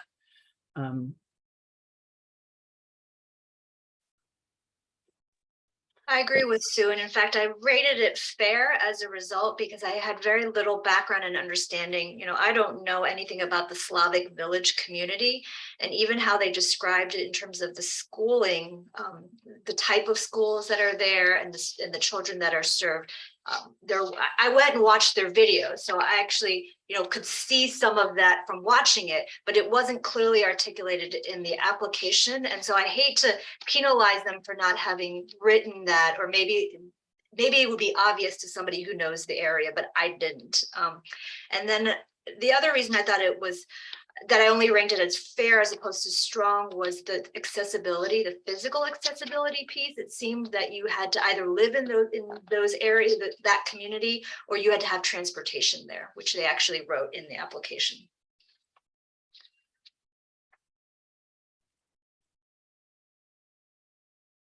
Any other comments on public benefit for Jones Road? Then let's move to artistic and cultural vibrancy. As a reminder, this is an organization's ability to create a quality project that inspires and challenges its community. To our panelists, comments on this criterion.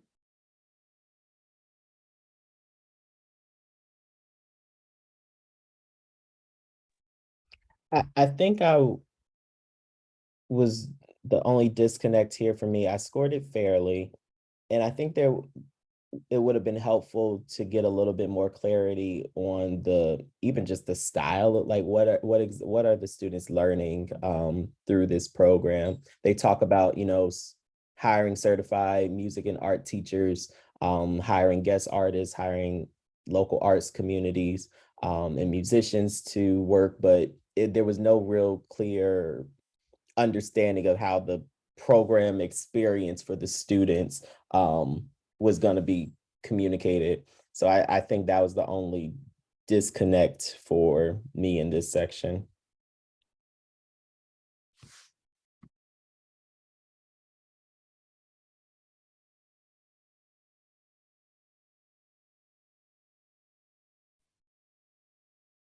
Any similar or different perspectives?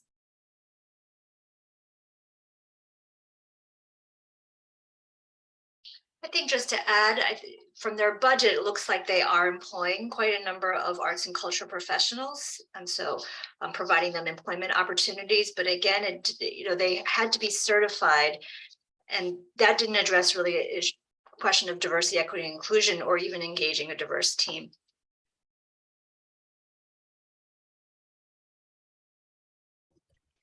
I would concur with that. I scored this section strong, but I wanted to see more about, they discussed wanting to see LTA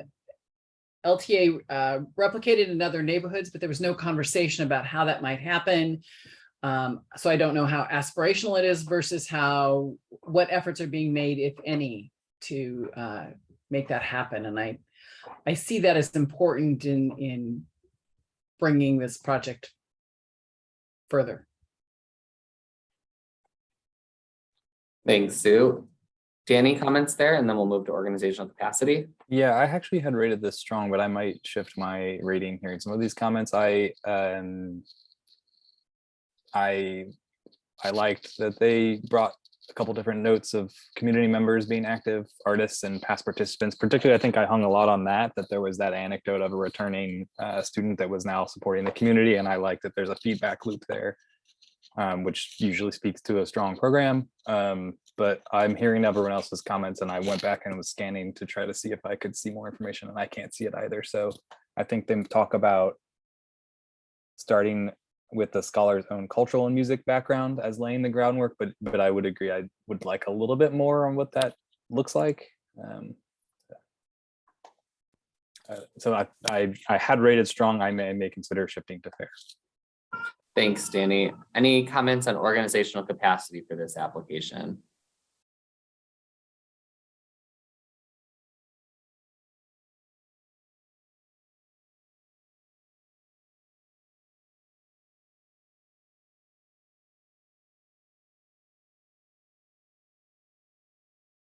Can we get at least one comment on the record under organizational capacity for Jones Road? Sure. Thank you. Okay. I would have appreciated more information.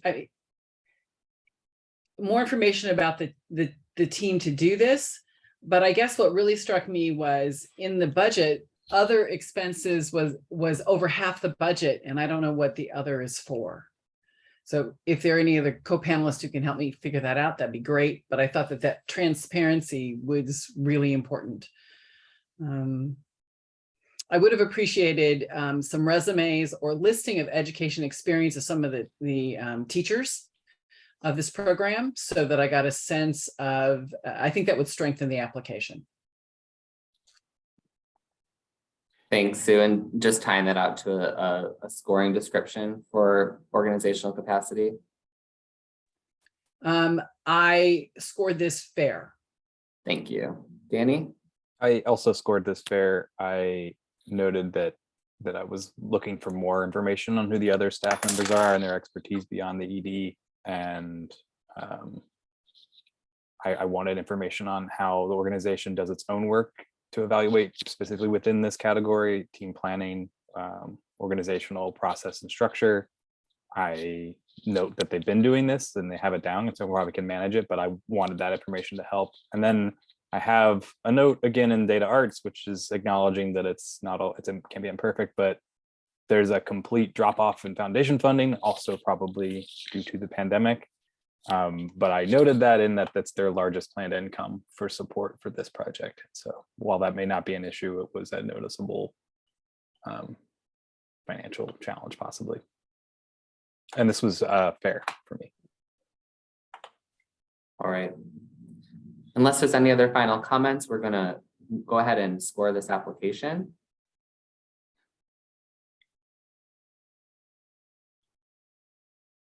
And our next application up for review will be Maelstrom Collaborative Arts. We'll just take a moment here to allow our panelists to submit their scores and call up the next application.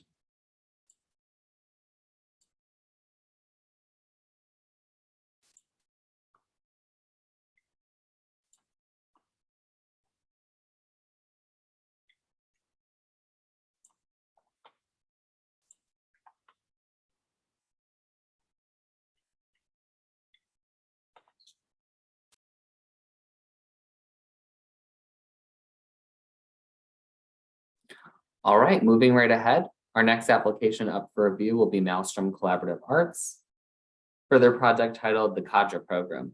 The Contra Program is an interdisciplinary performance series that supports local artists through mentorship, technical resources, and collaborative producing. The program provides opportunities to gain experience in self-producing while also investing power in the next generation of artistic leaders. We'll start with the public benefit criterion.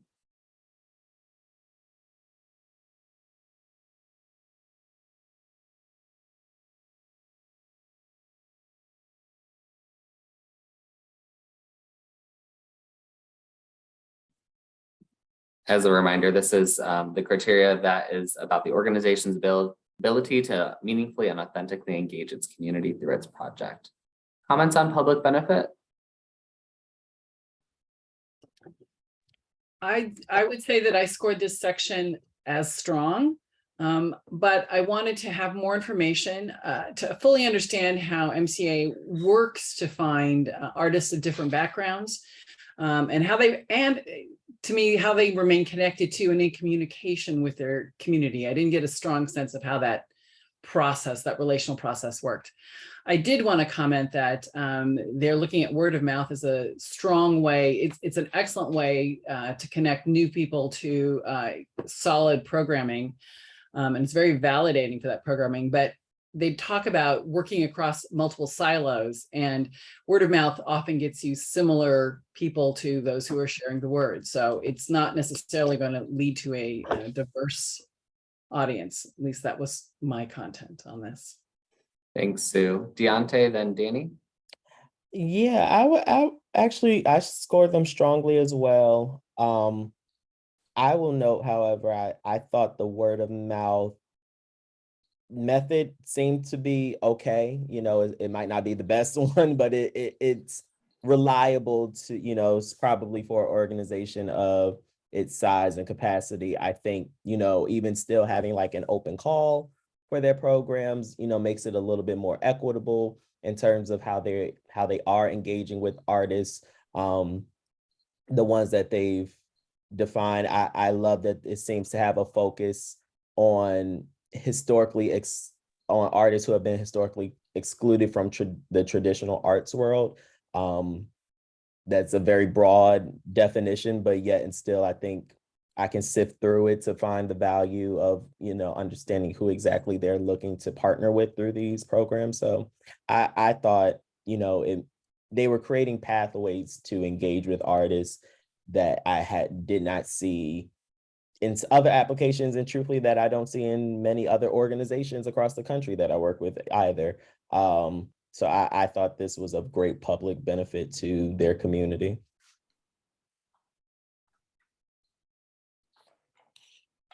I had rated this as fair, kind of evaluating all the cocktail of reasons that everyone gave. So I thought it was too broad to say those that are excluded when paired with word of mouth, because it can be exclusive. And so I had an issue with that. I did appreciate that their 3 curatorial criteria are very intentional and do connect back with their diversity, equity, inclusion focuses.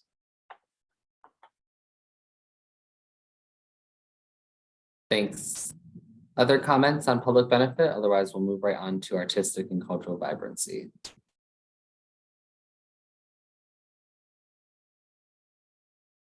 Moving on.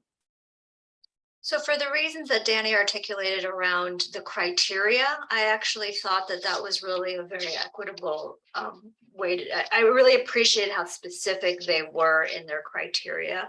And perhaps if they had to, they mentioned it earlier in the public benefit being where they're describing the project, but I think being clearer about that. But certainly I thought as a result, I thought they were fair to strong for me in the sense of really trying to use equitable principles and serving a diverse community of arts and cultural professionals.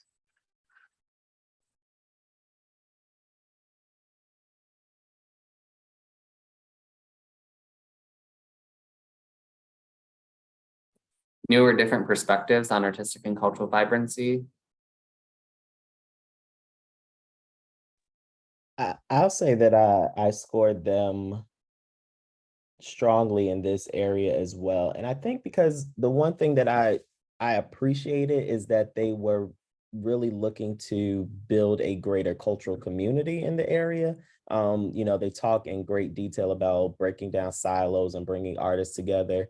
And I think that that's always needed, especially in the pandemic world that we live in, a society and a sector that can often be divided and, very exclusive. I think they are being very intentional about how they can bring artists together. And for that reason, adding to the cultural community is going to be of great value and vibrancy to me. What Deontay said about fully support the artistic vibrancy. I think crossing silos is terrific. I would have liked to have heard artistic testimonials in the past about how the work that MCA does contributes to that from an artistic point of view. I think that would really strengthen their application. I scored this section as fair. I also wanted to hear more about how they learn from or reflect from their past experiences to inspire new and improved programming. That would also, I think, assist in making this a stronger section. And I will say, just as an additional comment, Jake, that I went through some of their support materials and I believe they had some video footage, which is great. But I think having that in the actual section for artistic and cultural vibrancy of defining like who are the artists, even what are the artistic disciplines that you are working with, would have provided a little bit more context of understanding who exactly, again, great idea and intention to bring the cultural and artistic communities together, but who are you working with, like who's within that community that you are looking to connect. And again, so I did score them strongly. It was on the lower end of strong, but I would have bumped them up had I had that additional information and context. Thanks, Deontay. At this point, we'll welcome additional final comments on artistic and cultural vibrancy and move on to organizational capacity comments as well. I don't have anything to add in what anyone said, but we'll note that I rated it for fair for the same reasons that Sue had identified. I would have really liked to have past examples and outcomes that demonstrated what this thing looks like and how it does cross silos. I think as a program, it's really supportive to provide time, space, and resources to whatever artist is participating. It's more like these value statements that they're making about that kind of cross-pollination. I had a hard time evaluating it as just statements without some examples.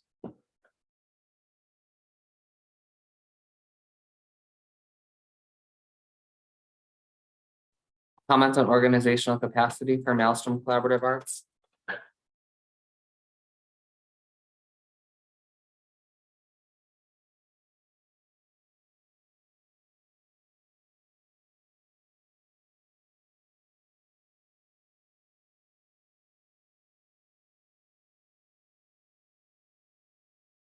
Sue or Emily, do you have a comment on organizational capacity, or could you share where you landed on the scoring descriptions? I landed on fair only because they are pretty young as an organization, so there wasn't a lot of information, from the data cultural project, and just looking at some, obviously with COVID impacting their work over the last 2 years, I just felt like I would have wanted a little more information on how, some of the internal organizational processes and structures that didn't really, didn't speak to that very strongly.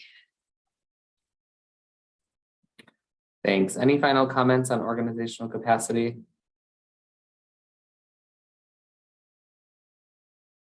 All right, then. We will move to proceed to score Maelstrom Collaborative Arts application, and we'll call up the next application for open tone music. Panelists, please submit your scores, and in a moment we will resume.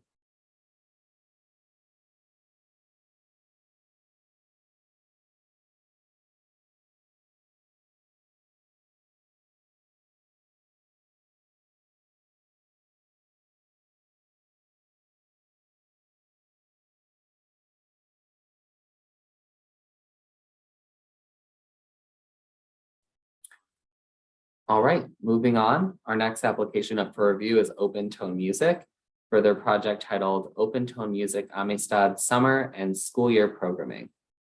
The Amistad Caribbean Arts Program is a Cleveland-based arts program centered on the history, music, art, and culture of the African diaspora.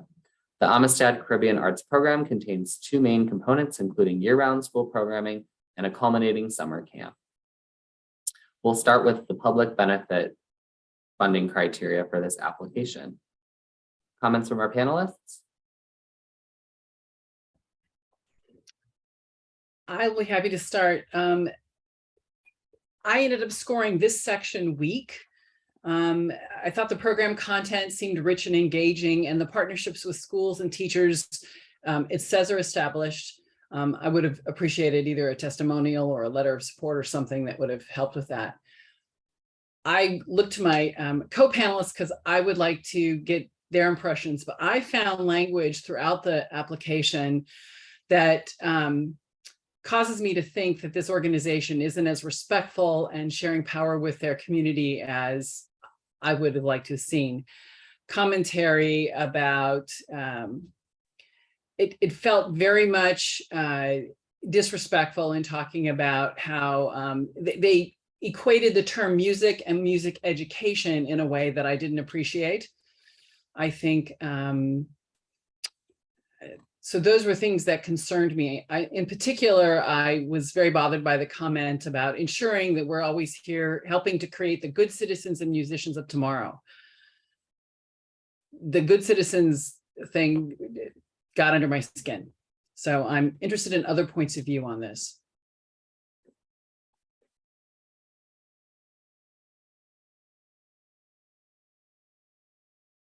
Thanks, Sue. And you did as well. I thank you for sharing how your comment connects to your the funding criteria for this section. Other comments on public benefit?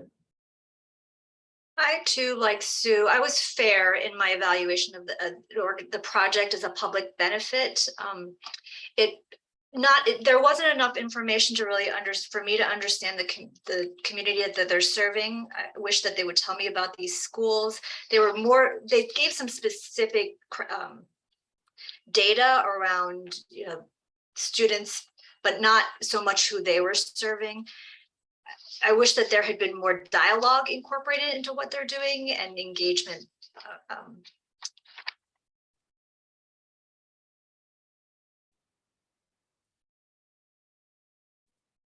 Other perspectives on public benefit?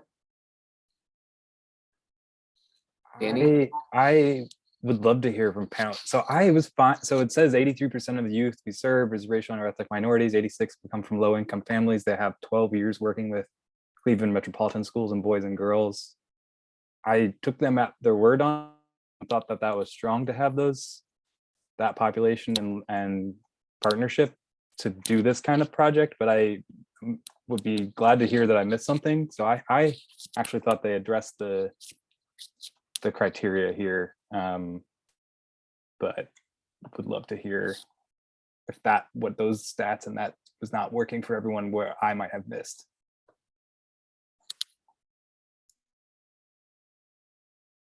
Thanks, Danny. As a reminder, our goal isn't consensus. It's just sharing our different perspectives and scores. So appreciate you sharing that. Any other perspectives on public benefit, or we'd welcome comments on artistic and cultural vibrancy?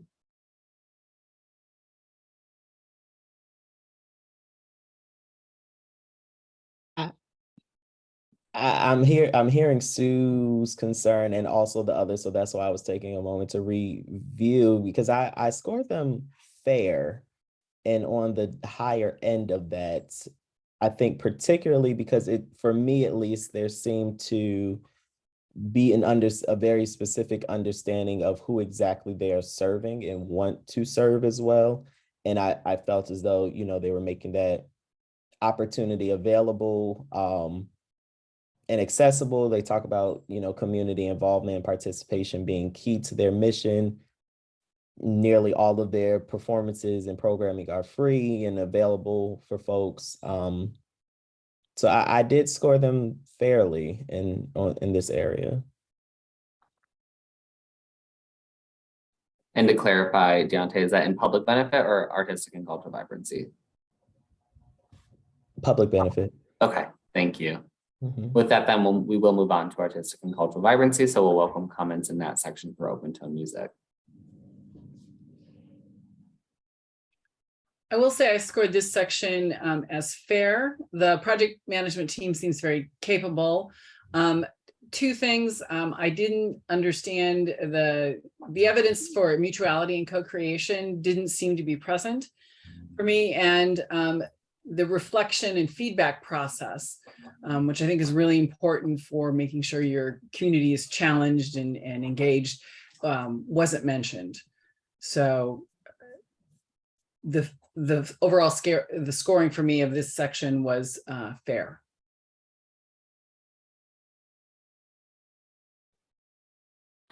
Thank you, Sue. Other comments there, Dante? I will say, sorry, I never muted myself You're before, good. but I did score this fairly as well. I think I would have just liked a little bit more insight into the artistic and cultural aspect of the programming. They also didn't provide, from what I see here, any support materials for me to possibly gather any additional insight. I could be wrong as I'm scrolling through right now. Oh, actually, they did provide a link or two. But I'm assuming that if I looked at these before, they were not sufficient enough for me to really get a strong gauge on the cultural vibrancy of the project.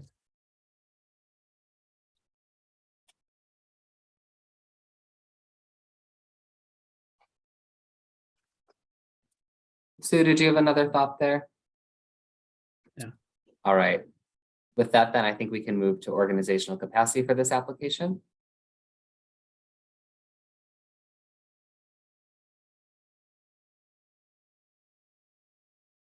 Emily, Danny, thoughts on this application? Any scoring information about organizational capacity?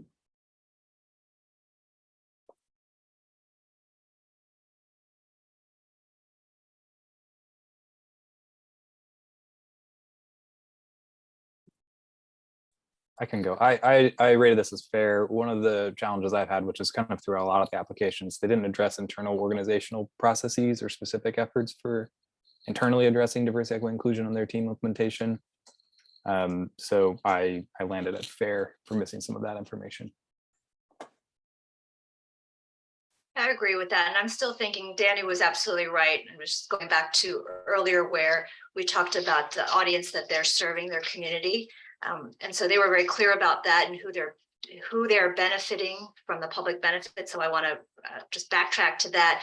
But in terms of artistic and then the organizational capacity, there was no mention at all about how the hiring or the engagement of artists and staff that are reflective of the community that they're serving.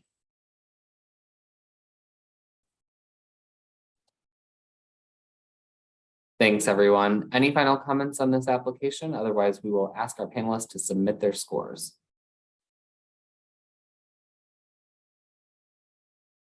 Hearing none, please go ahead and submit your scores for open tone music. We'll take a moment here to call up the next application, which is for Renovare music. We'll pick up there in just a second.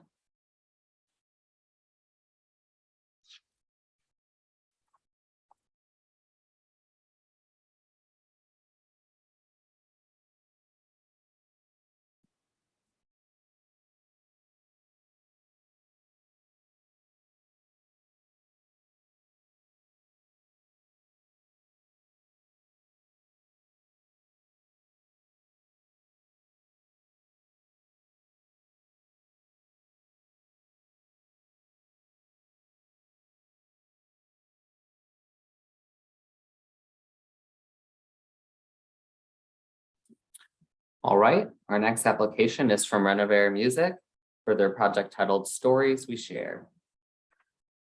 Stories We Share will engage marginalized communities in documentary songwriting to empower voices often unheard. Through collaborative workshops, participants will be invited to share personal stories and transform them into song. With participant approval, Renovare will share those songs at public performances in Greater Cleveland. Would someone like to get us started around how this application relates to the public benefit criteria?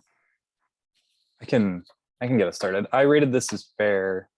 I know that the project is intended to share power and respond to community, but I found it challenging here in this particular description to understand which marginalized community they plan to work with. They had a recent project that they cite with formerly incarcerated and trafficked women that might possibly be this community, it may not be. And they have an advisory role that they talk to with their community of not-for-profit partners play in deciding projects. But I wanted a little more context on how that works and who's advising them and what community they might work with.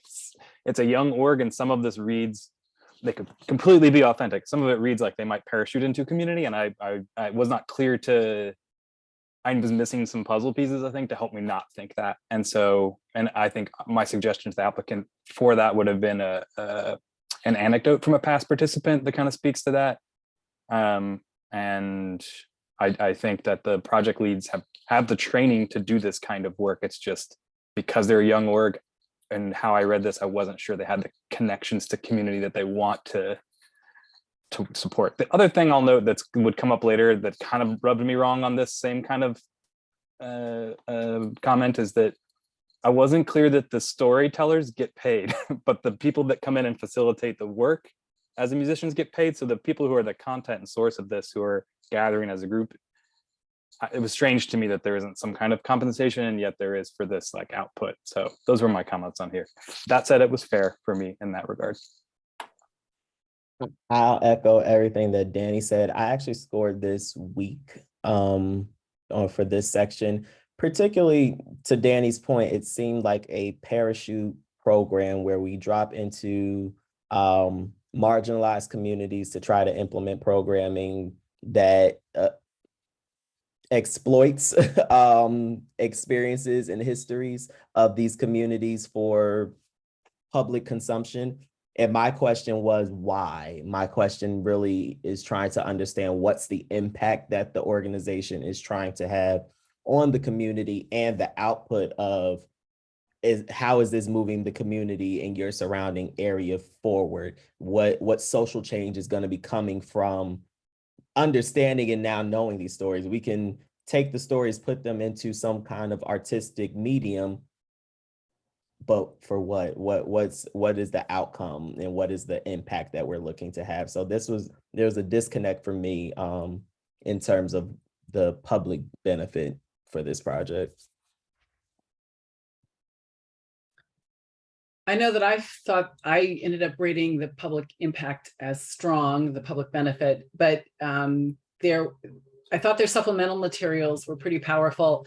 I particularly appreciated the infographic they attached that discussed audience response in trying to create empathy for situations and experiences that are not familiar to people. Their program has done, I thought their program did a lot for that, and they did document it. It was just one page, but I found it engaging from that empathetic standpoint. However, it is a young organization, and a stronger plan, they could have a broader impact, but that's going to require more structure and more planning, and it would be good to get a glimpse of that. Thank you to our panelists. Any final comments on public benefit? Moving ahead then, we'll look at artistic and cultural vibrancy for this application. As a reminder, this is an organization's ability to create a quality project that inspires and challenges its community. Comments on this section?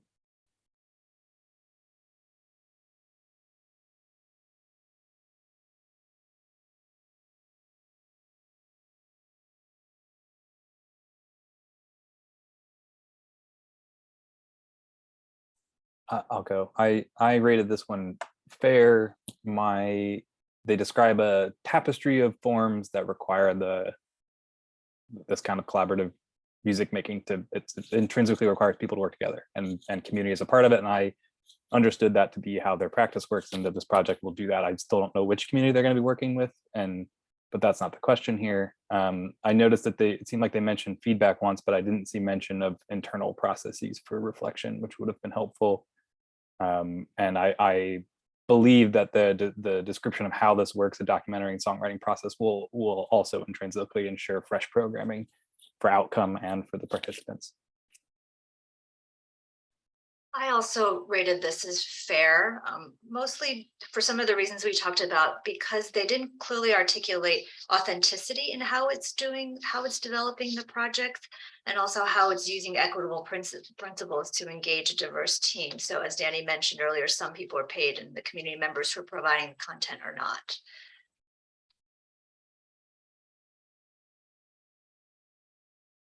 Thank you, Emily. Other comments on this section?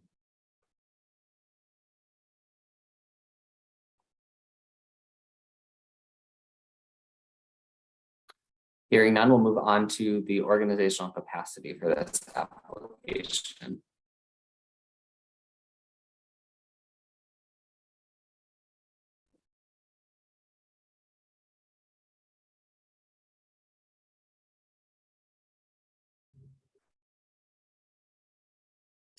I rated organizational capacity as fair to strong. I thought it was reasonably structured and planned despite the organization's relative newness. I actually scored them strongly on this area. Again, within scope and scale of, what they were looking to do, it seemed feasible. Whether I agree with the approach to doing the work or not is not relevant, but I thought as they've outlined it, they seem to have the capacity to do it. I rated them as fair, mostly because there wasn't enough detail around specific ways they were going to execute. So they talked quite a bit about leveraging partners, but yet they weren't very clear about who those partners were. They didn't identify them, and also at public performances and venues. I think there was only one instance in which they gave examples of where those venues were going to be.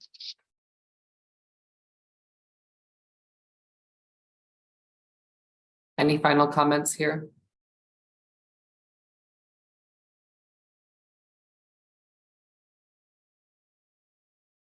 All right, then. Please, panelists, go ahead and submit your scores for this application. This will bring us to our final application for review this morning for Westlake Chinese Association, which we will review here in just a moment.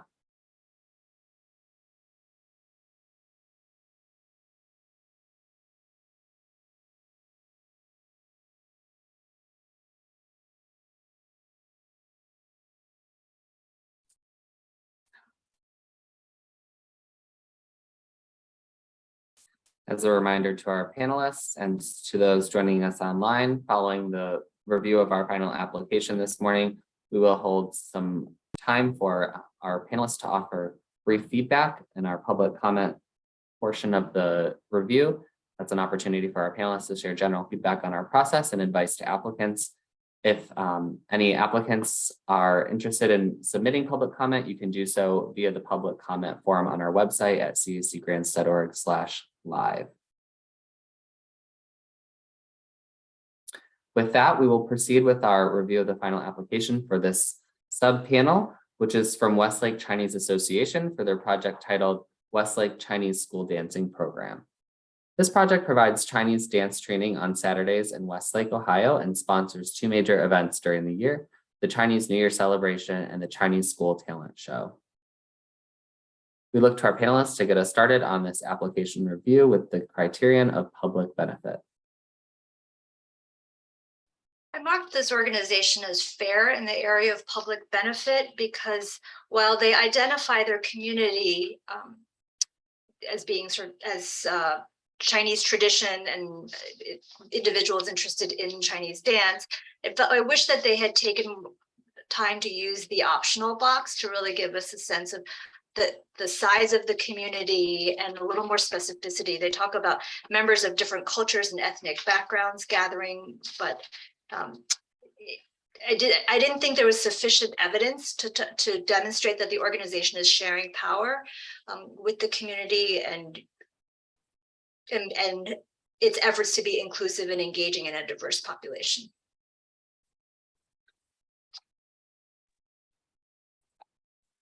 I scored this section weak to fair.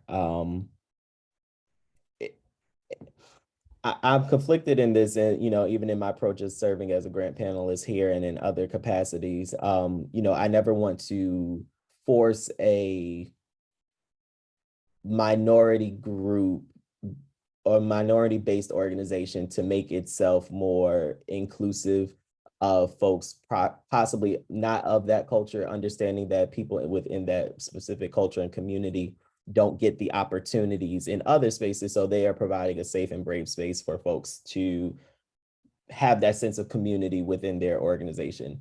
With that said, though, they talk a little bit about, their teachers are, teaching Chinese dance and Chinese culture, but then they also are teaching my other minority ethnic dances. And so that's where the disconnect came for me, is like you're wanting to, I guess, open it up for communities who don't identify as people of Chinese descent, but how are you actively engaging in accurately teaching other cultural pieces as well and cultural aspects if you are not engaging folks from those other cultures and communities?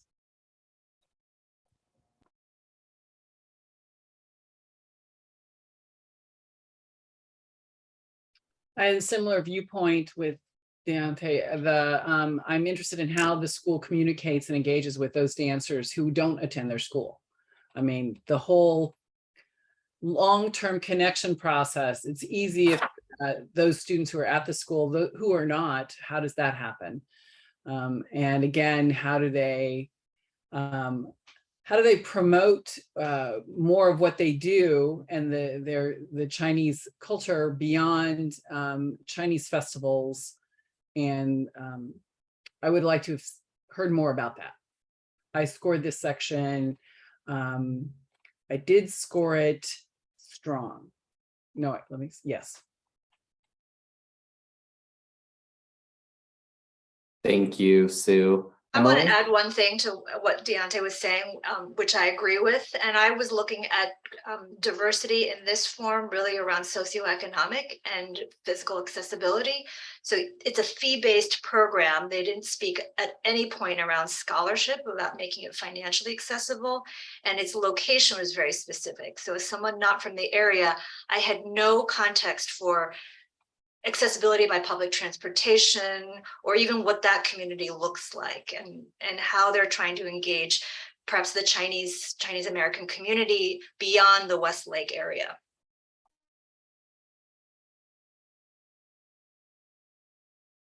Thank you. Any other comments on public benefit, or we can move to our next criterion?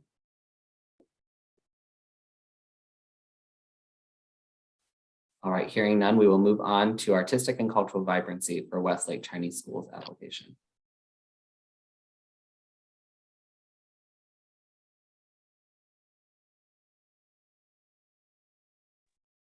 Again, I thought that they were fair. I thought there was insufficient evidence to show that they were engaging a diverse team, and again, diverse beyond the ethnic diversity. And on one hand, I thought it was excellent that their students have had long experiences and have stayed on, but there wasn't evidence of freshness in programming and a co-creation with its community. I'd support what Emily has said. I think that adding a resume or a list of qualifications for any of the dance instructors would also strengthen the application. I scored this section in the fair area. Thank you. Final comments on artistic and cultural vibrancy for this application? We will move on to organizational capacity for Westlake Chinese School. Comments from our panelists?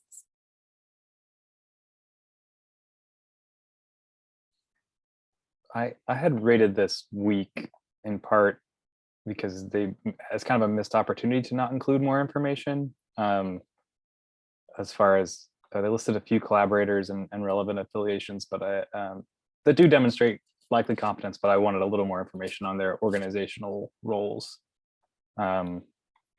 they also didn't use that space to address internal organizational processes and structures for culture and belonging. And I wanted some information there to help evaluate this particular category. And I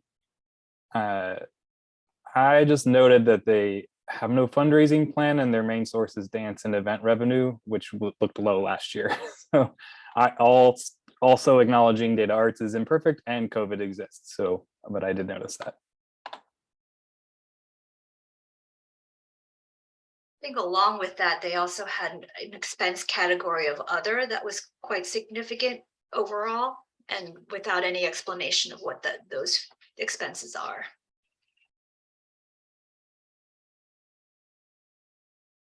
Thanks, Emily. Could you just acknowledge where that attributes to your scoring for this section? Fair. Thanks. Any other perspectives on organizational capacity here?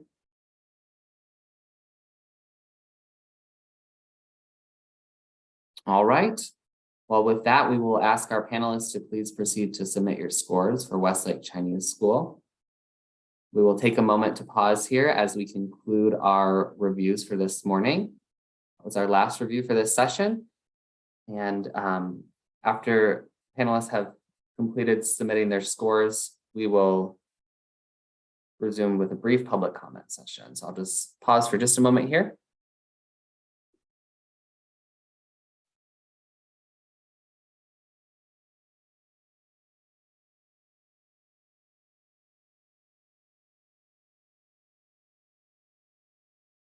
We thank our panelists for your thoughtful comments and your participation today.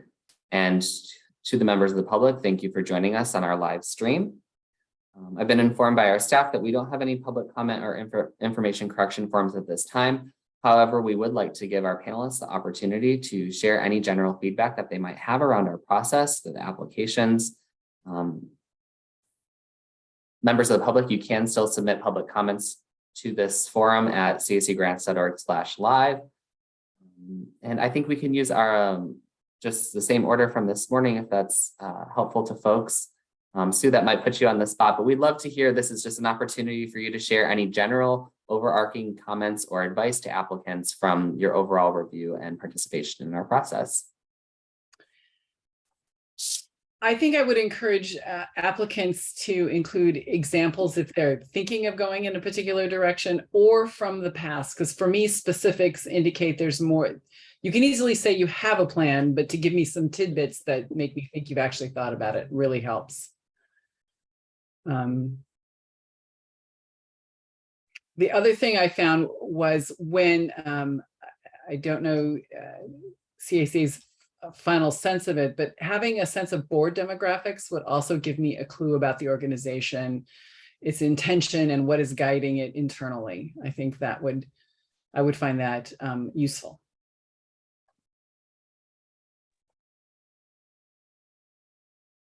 Thanks, Sue. Appreciate your feedback.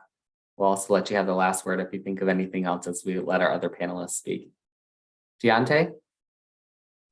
Sure. I would encourage applicants to provide as much specificity about their programs as possible, both on the actual programming aspect in terms of artistic and cultural vibrancy, and also the public benefit in terms of really defining who their audience and community that they want to work with, especially for us as panelists not from the area. I think that information is of great value to us so we can understand how that connects to, CAC's criteria that we're scoring based upon. So having that additional information would be of great value.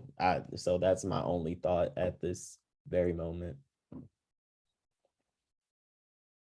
Thanks, Deontay. Danny, any words of wisdom? Yeah, so many. I think for me, because of the way that this evaluation is oriented toward collective work and community impact, that every applicant should lead with and be specific about what the community served is for that specific project. So even if your organization doesn't work with that community normally or something, tell me specifically who it is, how you've engaged with them in the past or will, or what partners will get you in, or what the demographics of that community is. And then everything else flows from there. And you explain how the project reconnects back to that and how you work with that community. I think that the strongest applicants were ones that made it easier to understand who that was, and then therefore evaluate the other pieces that were basically, how do you engage with that community? How do you share space with that community? How do you intentional about working with them? And so I think having that up front, especially, I'll say as a reviewer comment to you guys, set up a great panel review and remote, and I love it. The only comment I would make is if there's a way to either flag for panelists early from the get-go, or reorient the order of things, that optional section that so many people used for that to fill in that information, if that's up front, that could, or just say, hey, panelists, make sure to look in the optional section right away. I think that's a helpful place to find that context. I agree with Danny's last point specifically, because again, as someone not familiar with the area, I almost always went to the optional first once I realized it was there to help set up the context in which I was reading the rest of the application. So I think to our applicants, what I would really stress is it might be obvious to you as an individual involved with your organization, but giving as much basic information as possible is really helpful for us. I think from I don't know if Jake, if this is okay to talk about the application process, but what I noticed was really how some applicants really understood how to answer the questions, and maybe providing support for those who have worthy projects, but may not have known how to provide sufficient evidence to answer the questions for the framework that we're using to adjudicate. Yeah, thanks for that feedback, Emily. We do offer, technical assistance, one-on-one, and educational opportunities for our applicants throughout the process, but we know we are always interested in finding ways to do more and to do, alternate ways to reinforce that as well. So thank you for that. Any other comments from our panelists? We're really grateful for your time and participation this morning. Just want to make space for any final words. How do you guys feel about your shift in the way you do your work, CAC? Is that too much to put you on the spot? As far as what do you mean as far as the shift goes? This evaluative criteria is newish, right? To is not. No, it's not actually. Okay. I rescind my question. Yeah, no, it's okay. Sorry. Yeah, these have been. We evaluate our funding criteria and make small changes to clarify and try to add clarity and consistency over time. So these are shared every year in our guidelines with our applicants, and but the core funding criteria of public benefit or vibrancy and artistic and organizational capacity have been consistent for many years. If I can, I'll add, I and this is probably too in the weeds for the public consumption, but I just want to applaud you all for creating a very simple process for us as evaluators. I love the back end of the platform that we got to see. I've used this platform for several other grants, but how you have structured this, it makes it very easy to work with. So I do want to thank you there. And I also want to applaud you all for your ability to kind of prioritize diversity, equity, and inclusion throughout the application, more than just it being a separate scoring criteria. However, I think in some instances that might be helpful, specifically for the applicants, because I think they, as well as you, have been able to articulate priorities for DEI or whatever acronym you want to use throughout the application. I'm not sure if applicants always understand that, and it might be easier for them when they're completing the application to solely focus on that in one area versus trying to thread it through, because like we said, that goes back to grant writing, styles, and not everyone possibly has that capacity or skill set, especially if some of these are volunteer organizations. But I think kind of separating that out slightly might make it a little bit easier for them to give us the information that we're going to be scoring based upon on the evaluation side. Good. The one thing I'd add is to applicants, if you look through your application and there are no numbers and no examples, there's not enough specifics. Numbers do help us understand. You don't have to be a master of knowing your universe by numbers, but having some helps us understand scope and impact, as do examples. And to CAC, it might be helpful. I went in and printed out a map of Cuyahoga County. So including a map maybe in Panelist, so we at least know where, when people talk about different sections of I'm a visual girl. And so having a map helps me get a sense of how spread out a program is or bringing in different communities. Thanks for that. Thanks to all of our panelists for your advice and for your feedback and your time. So we'll ask our panelists just to stay with us in the meeting. We'll close our live stream here shortly. And to our applicants and listeners, our panel will continue this afternoon at 1 p.m. with a review of the application for Cassidy Theater. So we will see you there.